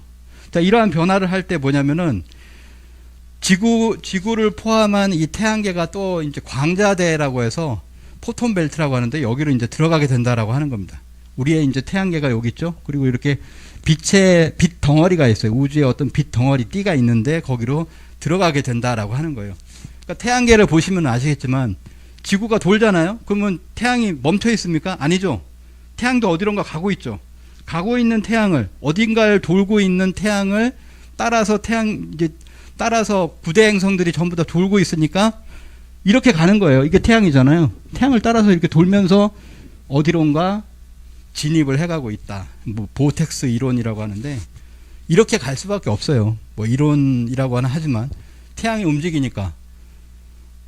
자, 그래서 이러한 어디론가 들어가고 있는데 이게 광자대로 들어가고 있다. 그래서 처음에 들어갈 때는 며칠 동안 어둡다라고 하는 거예요. 완전히 3일간의 완전한 암흑을 포함해서 대체로 5일, 6일이 걸린다. 전 지구가 완전히 어두워지는 거죠. 그걸 눌존이라고 얘기를 하더라고요. 영지대라고, 영지대라고 이렇게 얘기하는데 이게 도전해 보면은 며칠 동안 세상이 캄캄하다라고 해서 그때는 불기운을 걷어버려서 성냥을 켜려 해도 켜지 않을 것이요. 자동차나 기차도 움직이지 못한다라고 하는 때입니다. 3일 또는 5일 뭐 이렇게 이야기를 하죠. 이런 상황을 거쳐가지고 어떻게 되냐면 완전히 진입을 하게 되면은 완전한 의식으로 바뀐다. 사람이. 우리의 영적, 육체적 능력은 극적으로 변화한다.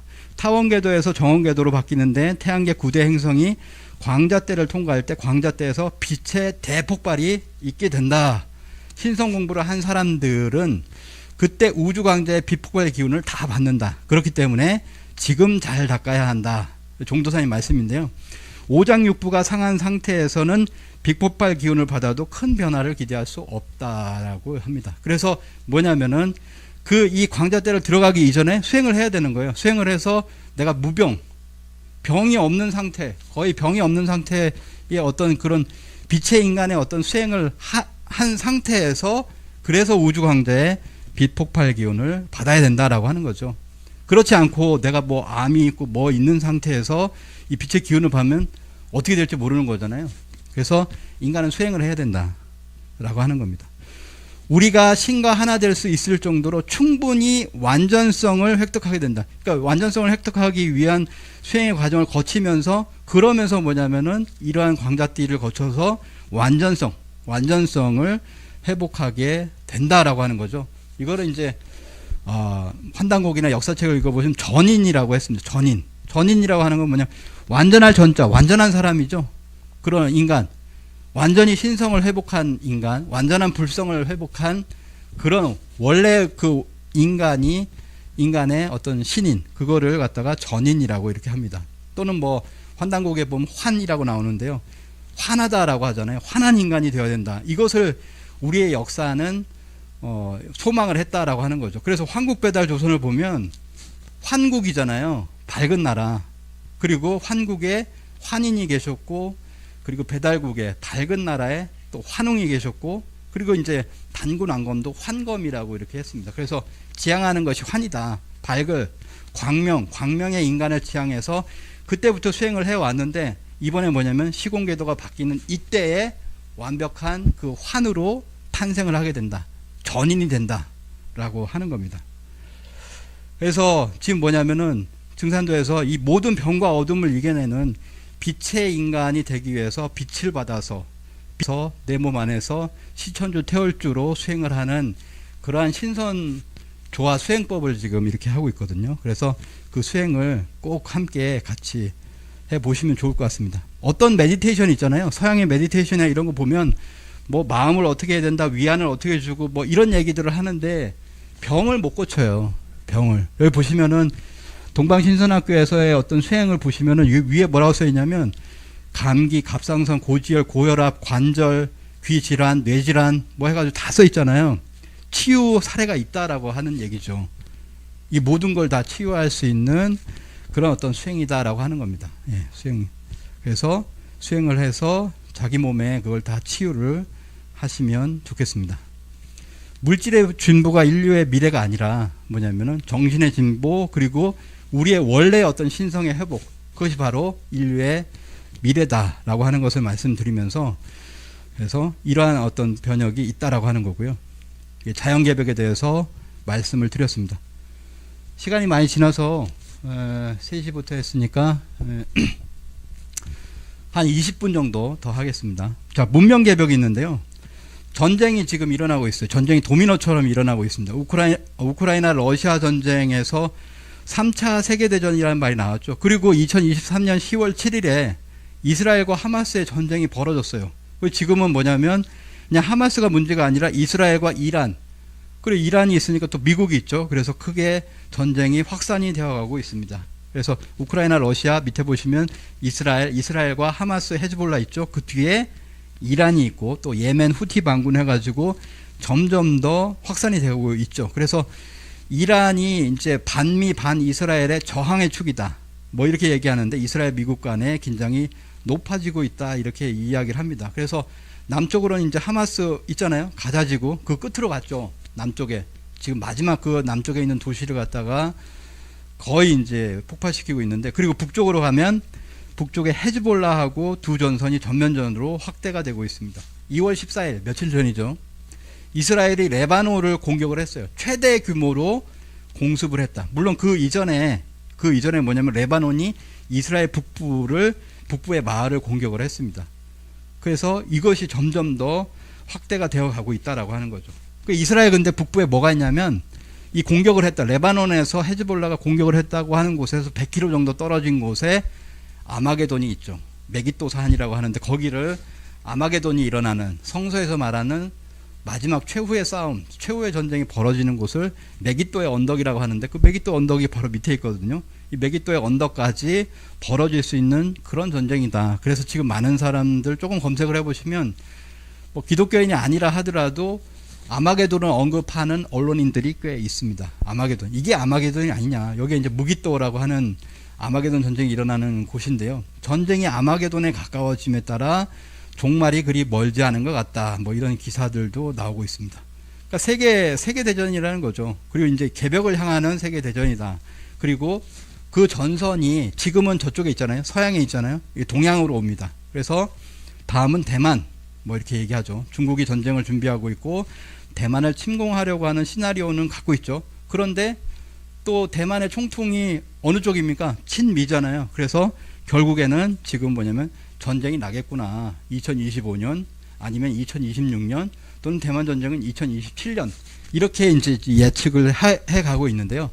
2027년 이전으로 다 얘기를 합니다.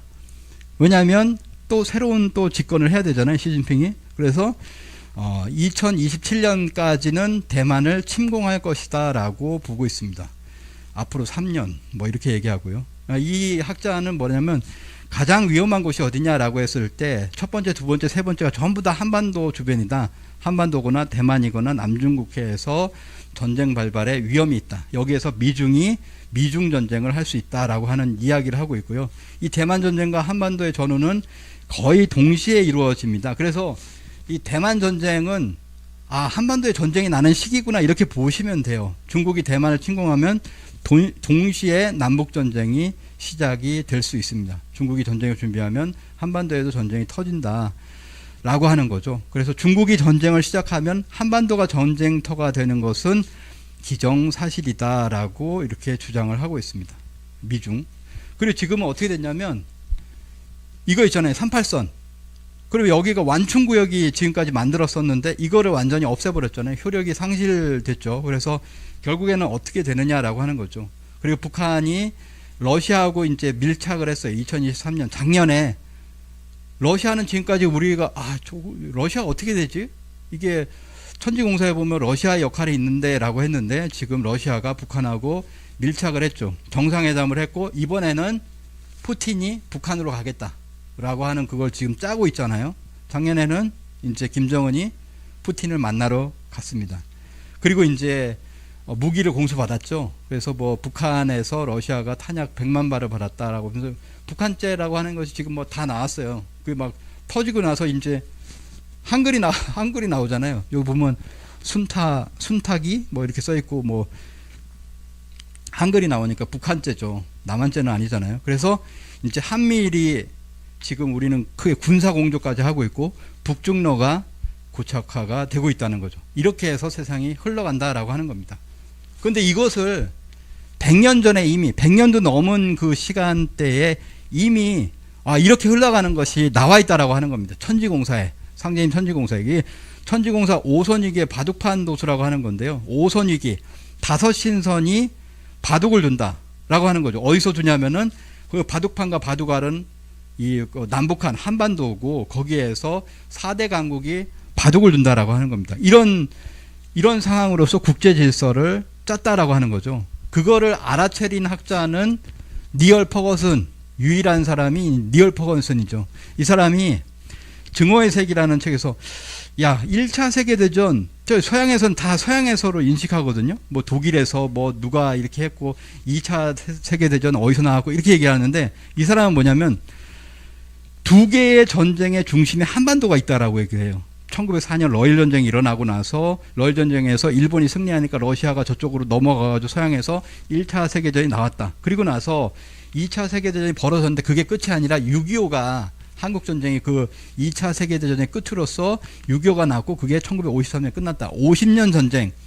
50년 동안 1차 세계대전, 2차 세계대전을 했는데 그 전쟁의 중심이 한반도다. 그러니까 앞으로 또 뭔가 3차 대전이 일어난다면 그 중심도 한반도가 될 가능성이 있다라고 하는 것을 얘기를 했어요.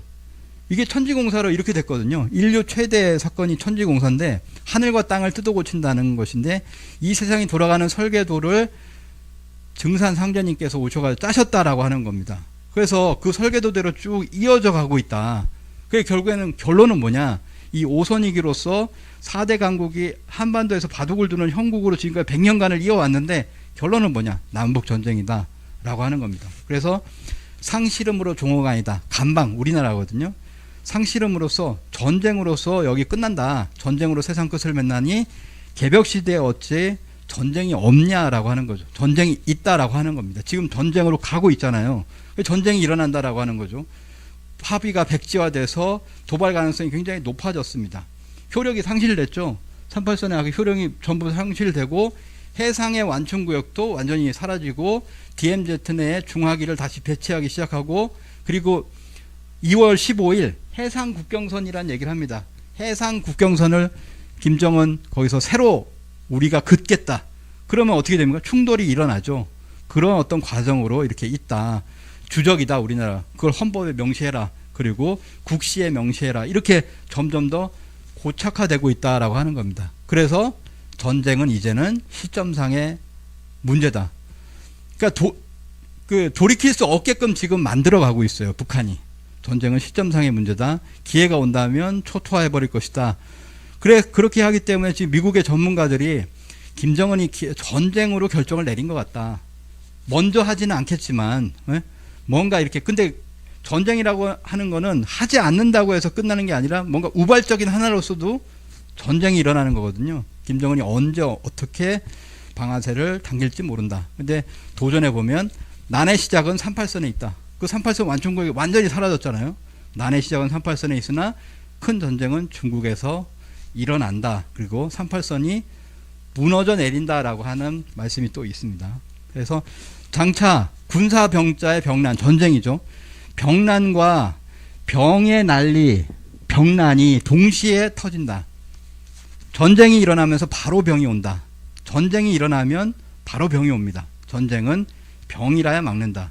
이거 지금 뭐 한 2년 갔잖아요. 러시아 우크라이나 전쟁. 그러면은 우크라이나를 보시면은 완전히 폐허가 됐죠.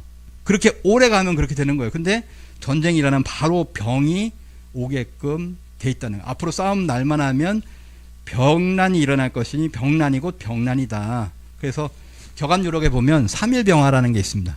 전쟁은 3일이다라고 하는 거죠. 그리고 증산도 도전해 보면 대란지하에 대병이 오는데 아동방 3일 전쟁은 있어도 동족강은 못 넘는다라고 해서 동족강이라는 강이 있죠. 그래서 아동방 3일 전쟁, 이 동방에 3일 전쟁이 있는데 못 넘는다라고 하는 거예요. 그래서 지금 이러한 하마스가 10월 7일 날 이렇게 뭐 했잖아요. 한 번에 뭐 5,000발을 쐈다라고 합니다. 근데 이걸 막을 수 있는 아이언돔은 250발 정도밖에 막을 수가 없다. 그러니까 1,200명이 사망하는 사태가 벌어지면서 전쟁이 일어났는데 북한은 장사정포가 있어서 16,000발을 1시간에 쏠 수가 있다라고. 뭐 어떻게 막느냐, 이거를 못 막는다라고 하는 거죠. 그래서 이런 그 타격권에 어디가 있냐면 서울이 있다, 경기도가 있다, 이런 얘기를 하는 겁니다. 그래서 북한에서 서울 불바다론을 예전부터 얘기를 하잖아요. 지금도 얘기를 하고 있고, 이게 가장 두렵다. 우리가 전쟁에서 이길 수는 있지만 서울이 불바다가 된다라는 이야기를 합니다. 도전에도 나와 있으니까 나중에 한번 읽어보시기 바라고요. 그래서 결론은 뭐냐면 전쟁이 날만 하면 병이 나는데 병은 오래 가죠. 그래서 뭐냐면 도전에 보면 아동방 3일 전쟁이라고 했는데 동학 가사에 보면 아동방 아까 3년 계질이었죠. 그냥 이렇게 맞춰본 거예요. 똑같은 아동방이 있길래 맞춰봤습니다. 그래서 아동방 3일 전쟁 이후에 아동방에서 시작되는 3년 계질이 있다. 이게 전쟁과 병의 미래의 어떤 핵심이다. 난리가 나가고 병이 들어온다라고 하는 거죠. 자, 한 15분 정도 마지막으로 기후위기에 대해서 하고 마치도록 하겠습니다. 기후위기. 역대 가장 뜨거웠던 것이 2023년이라고 이야기를 하고 있는데요. 뭐 이런 얘기입니다. 내가 병이 이렇게 뭐 방귀를 끼잖아요. 잦은 방귀, 독한 방귀를 끼게 되면은 이게 그냥 가만히 있으면 안 돼요. 가서 병원 가서 진찰을 받아봐야 되거든요. 그러면은 이게 위암이다, 위염이다, 아니면 대장암이다. 이게 나온다는 거예요. 건강이 위험하다는 적신호를 우리에게 보내고 있는 것처럼 이 기후가 그 시그널을 계속해서 보내고 있다라고 하는 겁니다. 왜 뜨거워지느냐? 인류가 이걸 알아야 된다는 거죠. 뭔가 바뀌고 있구나라고 하는 겁니다. 그래서 하인리 법칙이라고 하는데 이게 보험에서 쓰지만 29번의 작은 사고가 있으면 한 번의 대형 사고가 나게 돼 있다라고 하는 겁니다. 29번 여러 가지가 있는데 이 여러 가지 기후변화, 전쟁, 그리고 병이 나는 거 이런 걸 여러 가지 나타나면 야, 이거 뭔가 큰 거 한 방이 있겠구나. 이걸 알아야 된다는 거예요. 지금 개벽으로 이제 가고 있는 거거든요. 그래서 모든 변화의 중심 주제가 바로 기후변화, 기후위기는 생존이 걸린 문제, 지금은 기후 비상사태라고 이야기를 합니다. 기후위기 대응 시간이 얼마 남지 않았다라고 하는 얘기를 하고요. 그리고 이미 늦었다라고 얘기하는데 실제로 이미 늦었어요. 자, 여기 보시면 UN 기후변화 협약에서 1.5도 제한 목표가 이제 불가능하다. 2022년에 이렇게 얘기했잖아요. 사실상 불가능하다라고 얘기를 했는데 티핑포인트를 넘어섰다라고 얘기를 합니다. 티핑포인트라고 하는 것은 뭐냐면 변화가 서서히 진행되다가 뭐냐면 티핑, 살짝 건드리기만 해도 반대 운동을 한다는 거죠. 툭 떨어지는 거. 반대 운동을 하는 요 티핑포인트에 와 있다. 기후변화가 티핑포인트에 와 있다라고 하는 건 똑같은 얘기로 개벽이 그 시점에 와 있다라고 하는 얘기입니다. 그래서 지금은 뭐냐면 이 온도가 점점 더 올라가고 있잖아요. 그래서 지구촌을 보시면은 그래프를 보시면은 점점 더 뜨거워지고 있는 모습을 볼 수가 있는데요. 80년대, 90년대, 그리고 2000년대 쭉 이렇게 기온이 올라가고 있습니다. 그리고 2021년이 되니까 지구의 신기록을 전부 다 뭐 온실가스, 해수, 뭐 해수면 상승 전부 다 역대급. 근데 2022년이 더했죠. 펄펄 끓었습니다. 전 유럽이 불탔고 전 세계가 뭐 산불, 폭염 뭐 이렇게 해가지고 40도가 일상이었어요. 근데 2023년 작년이 되니까 어떠냐면 더 뜨거워진 거예요. 이제 50도예요. 50도. 그래서 4월 세계 폭염지도 5월 괴물 폭염, 그리고 6월에 역사상 최고치라고 했고 7월에 보면은 10만 년의 역사상 가장 더운 달이다 뭐 이렇게도 얘기를 하고 8월, 9월 역사상 최고치, 10월 역사상 최고치, 그리고 11월 역대 최고치를 기록을 하게 됩니다. 그래서 뭐냐면 2023년을 마지막으로 결론을 내린 게 이거예요. 12만 5천 년 만에 가장 뜨거웠다. 12만 5천 년 만에라고 하는 어마어마한 그 뭔가 숫자가 나왔거든요. 그래서 이게 뭐냐 도대체 12만 5천 년 만에 가장 더웠다. 이거를 갖다가 모든 언론이 갖다 쓰고 있는데 12만 5천 년 만에 가장 더웠다. 이게 뭐냐라고 하는 거죠. 가장 중요한 건 뭐냐면 이 12만 5천 년의 정체를 밝혀야 된다라고 하는 겁니다. 그걸 밝힐 수 있는 게 뭐냐면 두 가지, 남극 빙하 코어를 보는 거거든요. 남극의 빙하로 가득 차 있잖아요. 근데 그 빙하가 수천 미터를 빙하가 있습니다. 그래서 그 얼음을 갖다가 얼음 기둥을 채취해 가지고 물질을 분석해 볼 수가 있어요. 그래서 많은 나라가 이걸 도전을 하고 있습니다. 얼음을 이렇게 시추를 하죠. 얼음을 시추를 해서 끄집어냅니다. 끄집어내 가지고 이걸 가지고서 들여다보는 거죠. 빙하 코어를 들여다보는데 그 안에는 그때 당시에 기록이 있어요. 공기방울. 이걸 보고서 야, 이거 온실가스가 어떻고 이런 것들을 갖다가 데이터를 만들어내는 거죠. 그래서 그 중에 데이터 결과가 나온 것이 두 군데가 있습니다. 남극이죠. 보스토크라고 하는 기지가 있고요. 그 밑에 돔시 기지가 있습니다. 보스토크 기지를 보면요. 여기 이제 보스토크 기지 여기 보시면은 기지가 있고 요 아래쪽으로 쭉 3,700m를 뚫었어요. 그랬더니 호수가 나왔습니다. 호수가 나왔다는 건 더 이상 뚫을 수가 없다는 거죠. 결론이 났어요. 그래서 남극 보스토크 호수 얼음 기둥을 분석한 결과 지난 42만 년, 저 끝에 보면 42만 년이거든요. 42만 년 동안에 오르락 내리락 하잖아요. 그래서 아래쪽은 빙하기고 올라가면 간빙기입니다. 그래서 42만 년 동안에 4번의 빙하기와 간빙기가 반복되었다는 사실이 밝혀졌다. 빙하기가 10만 년에서 13만 년 사이에 한 번씩 주기적으로 온다는 것을 알 수가 있습니다. 이렇게 줄거 보면 정확하죠? 정확하게 주기가 오고 있습니다. 뭔가 주기가 있어요. 확실하게 빙하기 간빙기는 주기가 있다라고 하는 것을 알 수가 있습니다. 두 번째, 남극 돔시 기지를 보도록 하겠습니다. 보스토크 기지 아래쪽에 있죠. 유럽에서 이렇게 연구를 했는데요. 80만 년이 나왔습니다. 자, 이거는 뭐냐면 3,200m를 뚫었지만 80만 년이 나왔어요. 그래서 80만 년 동안의 기후와 이산화탄소의 기록을 보니까 10만 년 간격으로 올라갔다 내려갔다 하는 거예요. 맨 아래쪽은 온도가 내려가니까 빙하기고요. 올라가면은 간빙기가 이제 뜨거워지는 거죠. 그래서 10만 년의 간격으로 8번의 빙하기 간빙기가 발생했다라고 하는 겁니다. 이걸 정리를 해보면 남극 보스토크 기지는 42만 년, 남극 돔시 기지는 80만 년의 그래프가 나오는데요. 42만 년에 4번의 빙하기 간빙기, 80만 년에 8번의 빙하기 간빙기가 있다. 그래서 빙하기 간빙기의 주기가 13만 년에서 10만 년의 주기를 가지고 있다라고 하는 것이 나오게 되었습니다. 근데 왜 13만 년에서 10만 년이냐라고 하면 이거 지표면이에요. 지표면. 여기가 지표면이거든요. 거기서부터 보면은 그 지표면에서부터 뚫는 곳은 약 13만 년이 나오는 거예요. 안으로 들어가면 이게 어떻게 되는지 좀 굳어져서 그런지 모르지만 이게 조금씩 10만 년이 나옵니다. 그래서 13만 년이라는 것이 나오는 거거든요. 13만 년. 그래서 13만 년, 이게 뭐냐면 12만 5천 년이에요. 12만 5천 년이라고 하는 것이 이것을 얘기하는 겁니다. 그래서 12만 년 만에 가장 뜨거운 지구라는 게 작년에 이렇게 나왔었고요. 정확하게 얘기하면 이거를 12만 5천 년 만에 가장 뜨겁다. 그건 뭡니까? 12만 5천 년 전에 뜨거웠다라는 얘기죠. 12만 5천 년 전에 가장 뜨거웠는데 그 가장 뜨거운 때하고 지금도 그렇게 뜨겁다라고 하는 거예요. 네, 그거를 12만 5천 년. 그래서 12만 5천 년 만에 가장 덥다라는 얘기를 하고 있습니다. 그래서 12만 년 만에 또는 12만 5천 년 만에라고 이렇게 나왔는데 이게 정확하게는 몇 년이냐라고 하는 거죠. 정확하게는 12만 9,600년이라고 하는 이것이 있다라고 하는 겁니다. 이 수치가 굉장히 놀라운데요. 그러니까 이런 겁니다. 자, 시계가 있잖아요. 그러면 이 시간이 돌아요. 하루에 24시간. 24시간 계속 돌고 있어요. 숫자로는 12까지가 돌고 있죠. 그러면은 보면은 이게 순환을 하고 있는 거에서 작은 시간, 그 다음에 중간 시간, 큰 시간이 똑같은 주기로서 이렇게 돌아가고 있어요. 그러니까 작은 주기는 큰 주기의 일부가 되고 그 주기보다 더 큰 주기가 있고 우리는 뭐냐면 가장 큰 주기를 알아가는 과정이다라고 하는 거죠. 과정입니다. 그래서 야 주기라고 하는 건 순환이잖아요. 하루가 있습니다.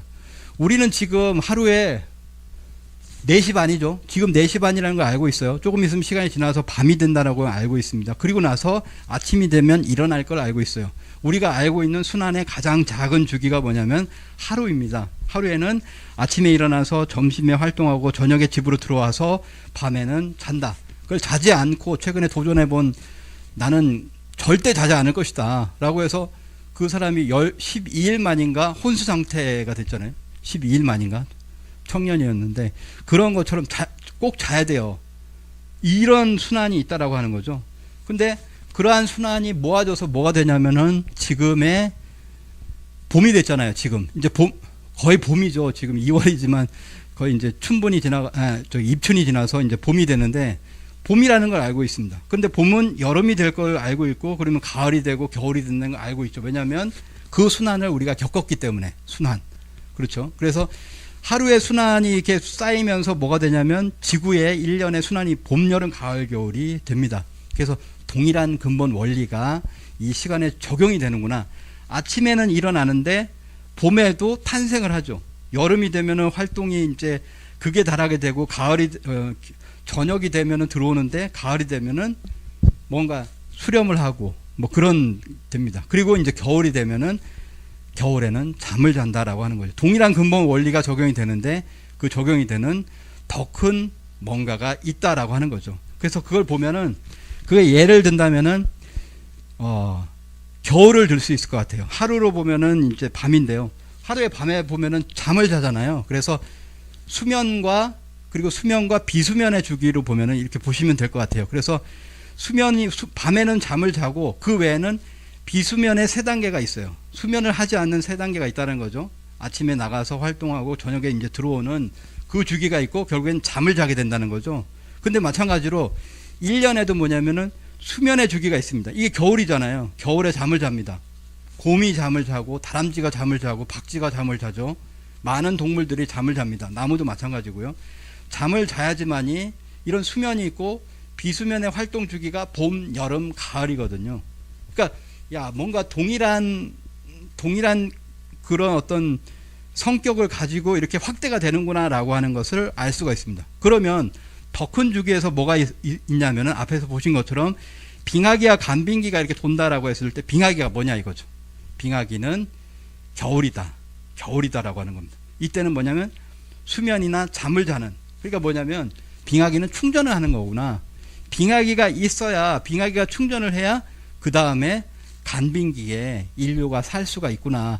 간빙기에 인류가 활동을 하는 거잖아요. 빙하기가 활동하는 것이 아니라 이게 똑같은 주기로 돌아간다라고 하는 것을 우리가 알 수가 있습니다. 그래서 이 빙하기 간빙기의 주기를 남극의 얼음을 통해서 얼추 비슷하게 맞췄잖아요. 그거를 이제 정확하게 알려주는 것이 뭐냐면은 바로 증산도의 우주일년이라는 거죠. 인간은 빙하기를 거쳤기 때문에 간빙기에 지금 지구상에 살고 있는 것이다. 그래서 이 우주일년이 12만 9,600년인데 빙하기, 우주의 겨울철이 있고, 그리고 뭐냐면은 간빙기 봄과 간빙기 여름과 간빙기 간빙기 가을이라고 하는 이 3가지 단계가 있다라는 거예요. 그리고 뭐냐면은 휴식을 취하고 에너지를 충전하는 빙하기로 다시 들어가게 되는 그 12만 9,600년이 나온다는 거죠.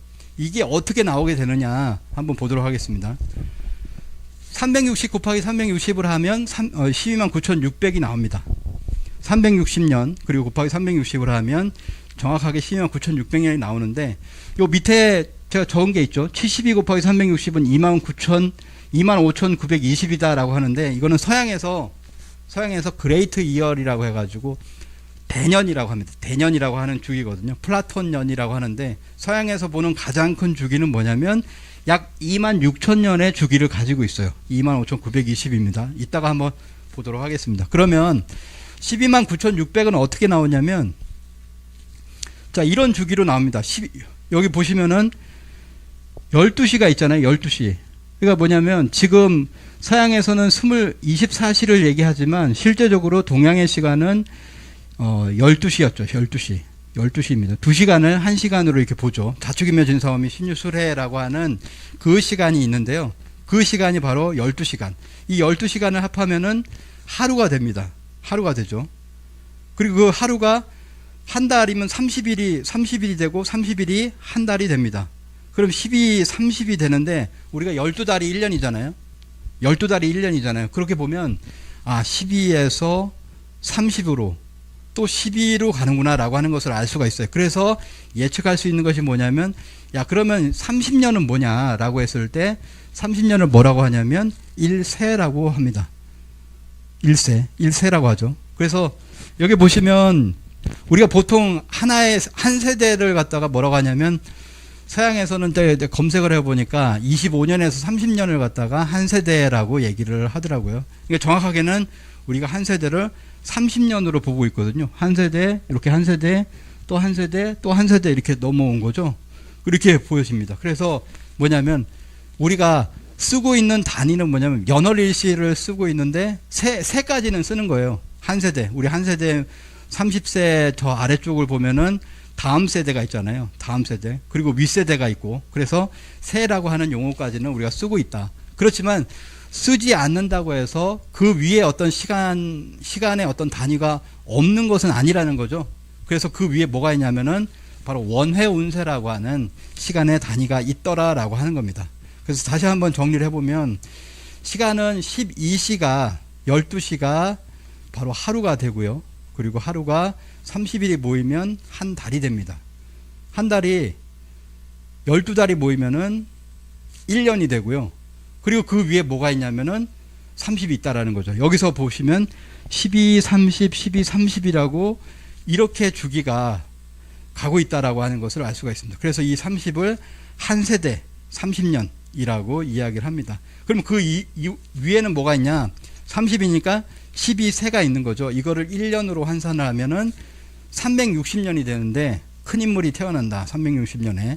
그리고 이걸 1운이라고 합니다. 1운은 30운을 곱하게 되면 1800년이 되고요. 이것을 1회라고 하고 12회를 합하면은 12만 9600년이 된다. 이걸 갖다가 1원이라고 한다. 1원수는 바로 12만 9600년이고 1회는 12만 9600월이고 1원은 이렇게 된다라고 하는 겁니다. 그래서 12만 9600이라고 하는 수가 있다라고 하는 거죠. 그래 하늘에서는 우주 1년 12만 9600년이 있고, 그리고 인간에게는 뭐가 있냐면은 하루가 인간의 생명을 영위할 수 있는 하루가 12만 9600으로 돌아간다라고 하는 겁니다. 하늘과 땅과 인간이 같은 주기로 순환한다. 왜 그러냐? 왜 하늘과 땅과 인간이 똑같이 돌아가냐 이거죠. 결국에는 인간이 저 우주 천지를 똑같이 닮은 소우주기 때문에 그렇습니다. 소우주. 우주와 인간은 그대로 닮아 있잖아요. 하루가 24시간, 갈비뼈가 24개, 1년이 12개월인데 흉추가 12개, 1년이 365일이니까 경열이 365개다. 앞으로는 360으로 바뀌면은 이게 다 바뀌겠죠. 5대양 6대주가 있기 때문에 5장육부가 있다라고 하는 겁니다. 마찬가지로 인간이 하루의 어떤 생명을 갖다가 유지할 수 있으려면 호흡을 하고 맥박이 뛰어야 되거든요. 근데 그것을 갖다가 정상인이 뛰는 호흡과 그 정상인의 맥박수, 정상 성인의 맥박수를 정확하게는 동의보감이나 이런데 18회와 72회로 얘기하고 있어요. 그러니까 호흡은 1분에 18회.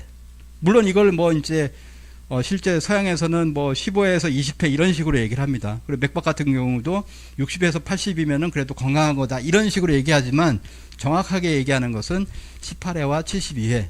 그래서 1분에 18회를 뜨니까 1분 60분을 곱하면 1시간이 되죠. 그리고 24를 곱하면 24시간이 됩니다. 그래서 하루의 호흡수는 얼마냐? 25,920이다. 하루의 맥박수는 얼마냐? 72 곱하기 60 곱하기 24에서 103,680이 됩니다. 그래서 이걸 합하면 129,600수가 나오게 된다라는 거죠. 하루에도 129,600수가 나오고 이 우주도 돌아가는 것이 129,600으로 돌아간다라고 하는 겁니다. 여기서 하나 살펴볼 것은 뭐냐면 호흡에서 25,920이라는 숫자가 나오게 된다라고 하는 거죠. 그래서 여기 보시면은 아까 말씀드린 건 뭐냐면 서양에서 그레이트 이열이라고 하는 것이 바로 25,920을 얘기한다. 서양에서는 이렇게 큰 129,600을 얘기하지 않고요. 이것만 얘기하는 것은 뭐냐? 서양은 동양에서는 음양을 종합하는 그런 사고가 있는 반면에 서양에서는 양을 중심으로 한다라고 하는 겁니다. 그래서 이런 거죠. 언어로서 이렇게 본다면 엘리베이터라고 할 때 우리는 승강기라고 합니다. 물론 우리는 지금 엘리베이터라고 하지만 서양은 올라가는 거예요. 엘리베이터라는 건 올라간다. 저 올라가는 기계라고 하는 인식이 있거든요. 그러니까 서랍이라고 하는 것도 우리는 빼고 닫고 해서 빼다지라고 하죠. 또는 밀고 닫는다라고 해서 미다지라고 얘기를 합니다. 근데 서양에서는 뭐냐면 당기는 것, 드로우라고 이야기를 하죠. 그래서 이런 걸 보면 서양에서 하는 사고 방식, 거기에서 나온 것이 뭐냐면은 바로 우주의 대주기가 세차운동 주기, 가장 큰 우주의 주기를 세차운동 주기를 얘기하는데 72 곱하기 360은 25,920이다. 물론 이것도 정확하게 찾지를 못했어요. 이거를 갖다가 가장 큰 주기로 이야기를 하고 있습니다. 그러니까 서양에서는 이거 비슷한 주기가 계속 나오죠. 25,000년, 26,000년 또는 24,000년 이런 얘기가 나옵니다. 루스 몽고메리도 그런 얘기를 했는데요. 이 대주기, 지금의 어떤 대주기의 끝에 도달하고 있는데 이 대주기는 앞서 언급한 24,000년의 주기보다 훨씬 더 깁니다. 라고 이야기를 하고 있잖아요. 24,000년이라고 하는 것은 서양에서 말했던 세차 주기를 얘기하는 것 같아요. 근데 이 세차 주기가 뭐냐면 다들 다르게 얘기합니다. 왜냐하면 아직도 이거조차도 못 찾았어요.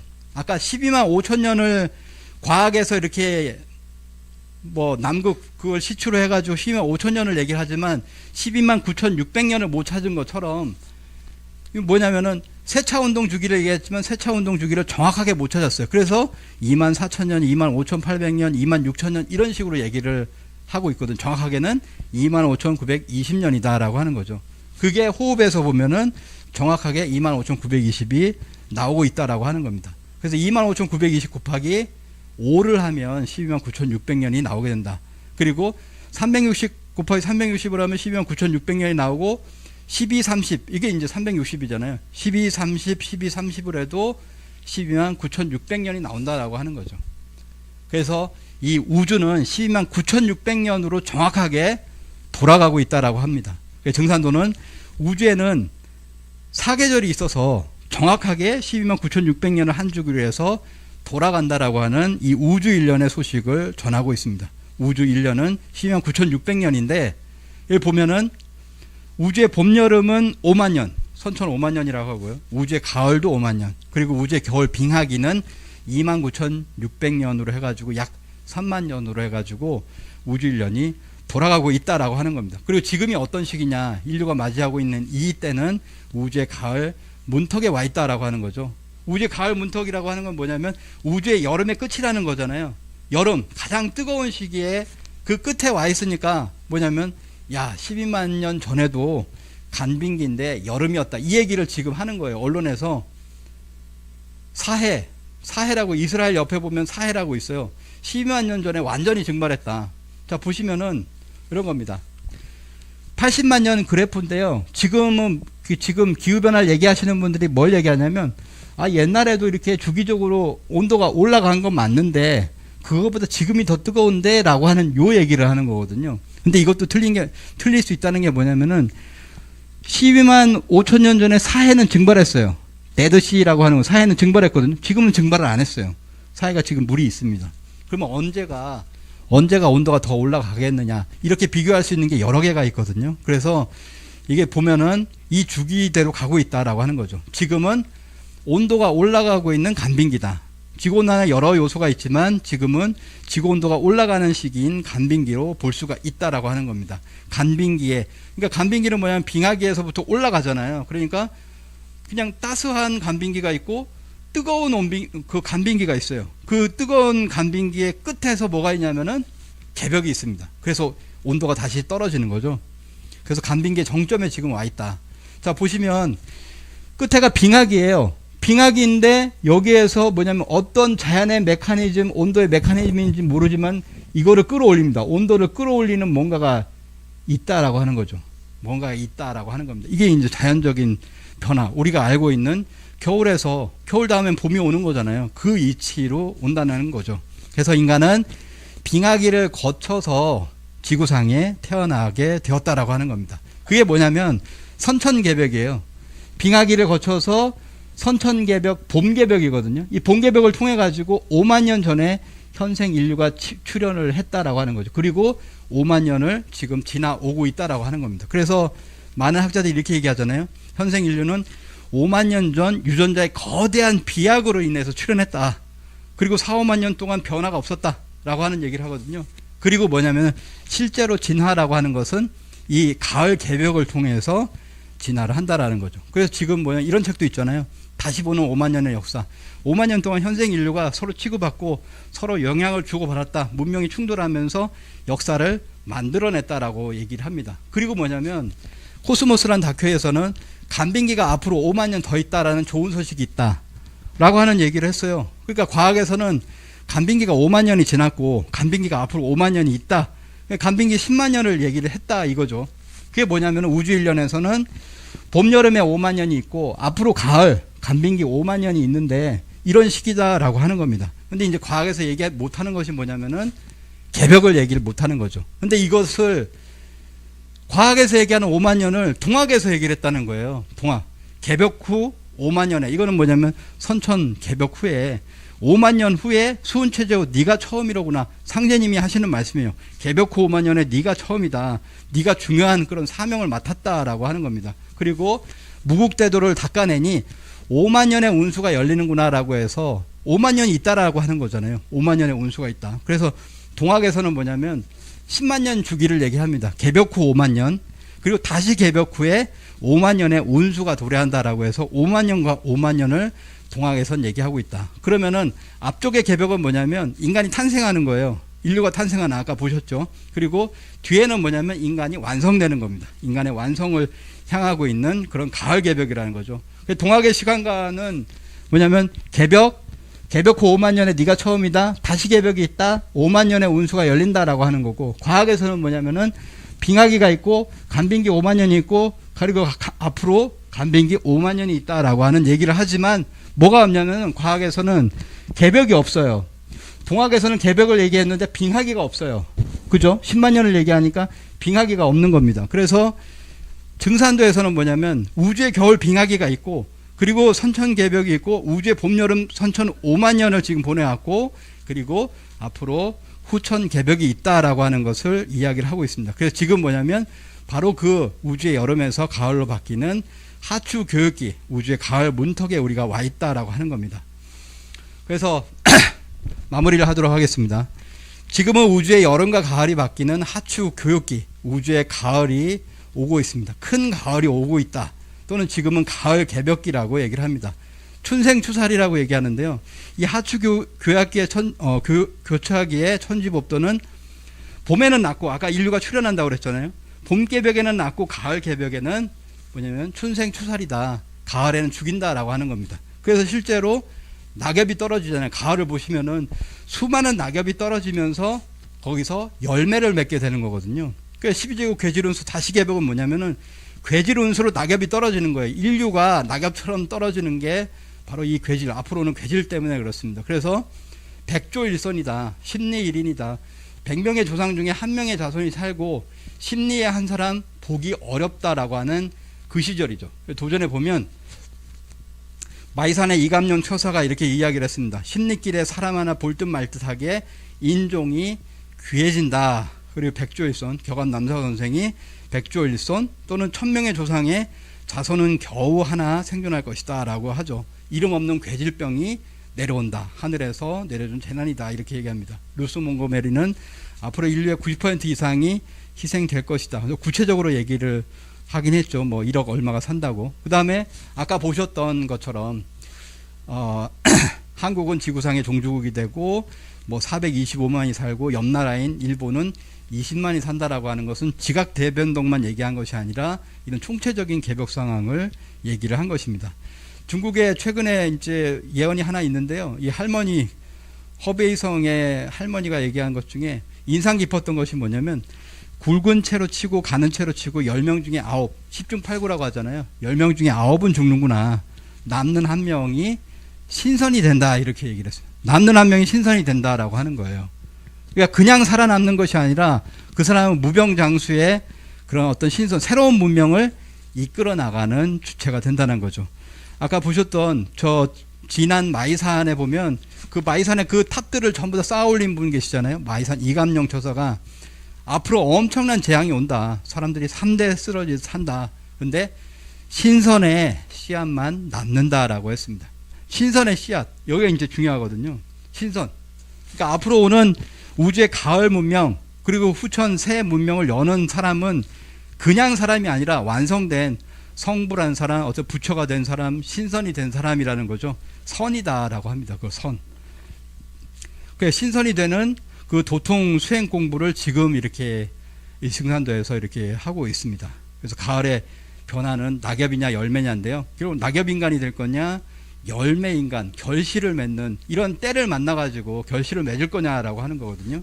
그러니까 머지않아 개벽이 된다라고 하는 그런 어떤 자연 개벽의 상황, 그 상황 속에서의 어떤 전쟁과 병겁 그리고 그러한 상황에서 뭐냐면은 그것을 극복하고 새로운 문명을 여는 그런 그것은 누구냐? 그게 한국인이라는 얘기를 하는 거예요. 뭐 이제 최고의 학생이라는 타노스님은 이 우주가 어떻게 이 세상이 변하는 걸 알아야 되잖아요. 이게 변화를 해서 12만 9,600년으로 이렇게 돌아가가지고 지금 개벽이다. 정확하게 학술적으로 전개하니까 한국인 외에 있지 않다라고 하는 거죠.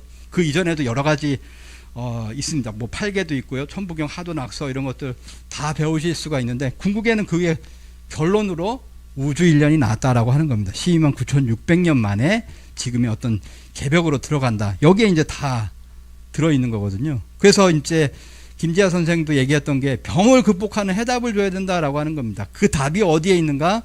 바로 또 하나 얘기가 있죠. 증산이 이끄는 컨텐츠가 한류와 결합을 할 때 우리가 바라는 어떤 새로운 세계가 오지 않겠느냐. 인류가 3분의 2가 죽는 그 이상이 죽는 괴질로부터 많은 사람을 구할 수 있지 않겠느냐. 증산의 눈을 돌려야 할 때다라고 얘기했을 때 이제 뭐냐면 이렇게 물어본 사람이 있죠. 증산도 동아리 학회장이 이렇게 물어보니까 증산도 아닙니까? 라고 하는 겁니다. 그냥 증산이라고 하지 말고 그 증산의 돌을 닦는 데에서 종갓집, 정통이 어디냐. 그게 증산도거든요. 증산도에 눈을 돌려야 할 때다. 그거를 김지하 선생은 또 다른 예언, 독일의 어떤 예언가가 있어요. 독일의 이제 유명한 그 인지학을 창시한 창시자 루돌프 슈타이너가 있는데요. 근본적인 전환기가 100년 뒤에 오는데 그때 극동에 있다. 극동에 뭔가가 있다. 성배의 민족이 있다라고 하는 것을 얘기를 합니다. 그러니까 일본의 인지학회 회장이 그걸 찾아요. 근데 일본이 아닌 것 같다라는 거죠. 한국이다. 한국의 동학사, 한국사와 한국의 역사와 동학의 역사를 읽어보니까 야 이거 한국이다. 성배의 민족은 한국이다라고 하는 것을 김지하 선생에게 실토한 바가 있다라고 하는 거죠. 그래서 뭐라고 하냐면은 그 성배가 최수훈과 강증산의 후천개벽 사상이다. 어찌할 것인가? 어찌해야 됩니까? 이걸 알았는데 어찌해야 됩니까? 라고 하는 것을 얘기를 하거든요. 그래서 그냥 그 구체적으로 안 게 아니에요. 그냥 그렇다더라라고 하는 것을 안 거거든요. 그러니까 어찌해야 될까? 이제는 바르게 우리가 보시는 것처럼 이것이 개벽이다 책을 꼭 읽어보시기를 바라겠습니다. 그거 관련된 이제 개벽책들이 있거든요. 그리고 이제 상생방송이 나와서 이거를 전 세계에 이제 알리고 있어요. 지금은 이제 영어 자막까지 나와가지고 알리고 있거든요. STV 동방신선학교에서, 동방신선학교, 아니, 방송국에서, 이게 공식적인 방송국에서 신선을 만드는 신선학교를 열었다라고 하는 게 이런 얘기를 쓸 수가 있는 겁니까? 이런 얘기 쓰면은 어떻게 보면은 과장 광고가 되잖아요. 그게 아니라 진짜 이 수행을 해보면은 그걸 느끼실 수 있다. 동방신선학교를 열었다라고 하는 겁니다. 그래서 증산도에 동학에 입도를 하듯이 증산도에 입도를 하고 이제 이 공부를 도에 입문하는 거잖아요. 도에 들어가는 거잖아요. 그 증산도를 꼭 해보시기를 바랍니다. 예전에 김구 선생이 15살에 동학에 입도를 했잖아요. 나는 입도할 마음이 불같이 일어나가지고 동경대전 용담유사 이런 동학 책들을 쭉 읽어보고 집으로 돌아와서 아버지에게 허락을 구하고 그리고 나는 동학에 입도하고 나중에 아버지도 이게 좋습니다. 아버지도 하십시오라고 해가지고 아버지도 하고 수개월 지나서 내가 이렇게 그 전도를 한 사람이 500명이 되었다. 이 김구 선생이 동학에 입도를 한 거거든요. 그걸 이게 보고서 그거의 어떤 비전을 보고서 입도를 했는데요. 증산도가 동학이에요. 동학에서 참 동학이라고 얘기합니다. 나의 도가 참 동학이다.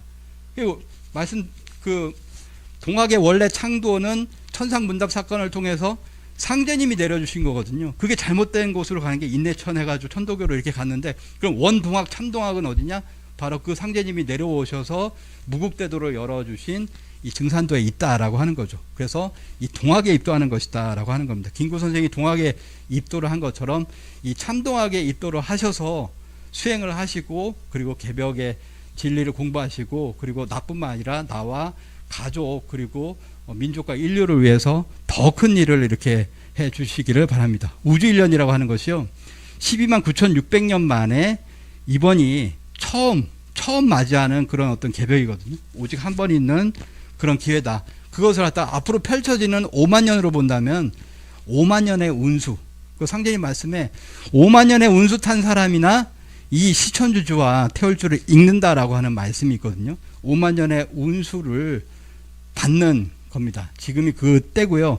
가장 중요한 때에 사실은 지금이 와 있어요. 들어와 보면 아마 아실 거라고 생각합니다. 그래서 그냥 한번 해보시라.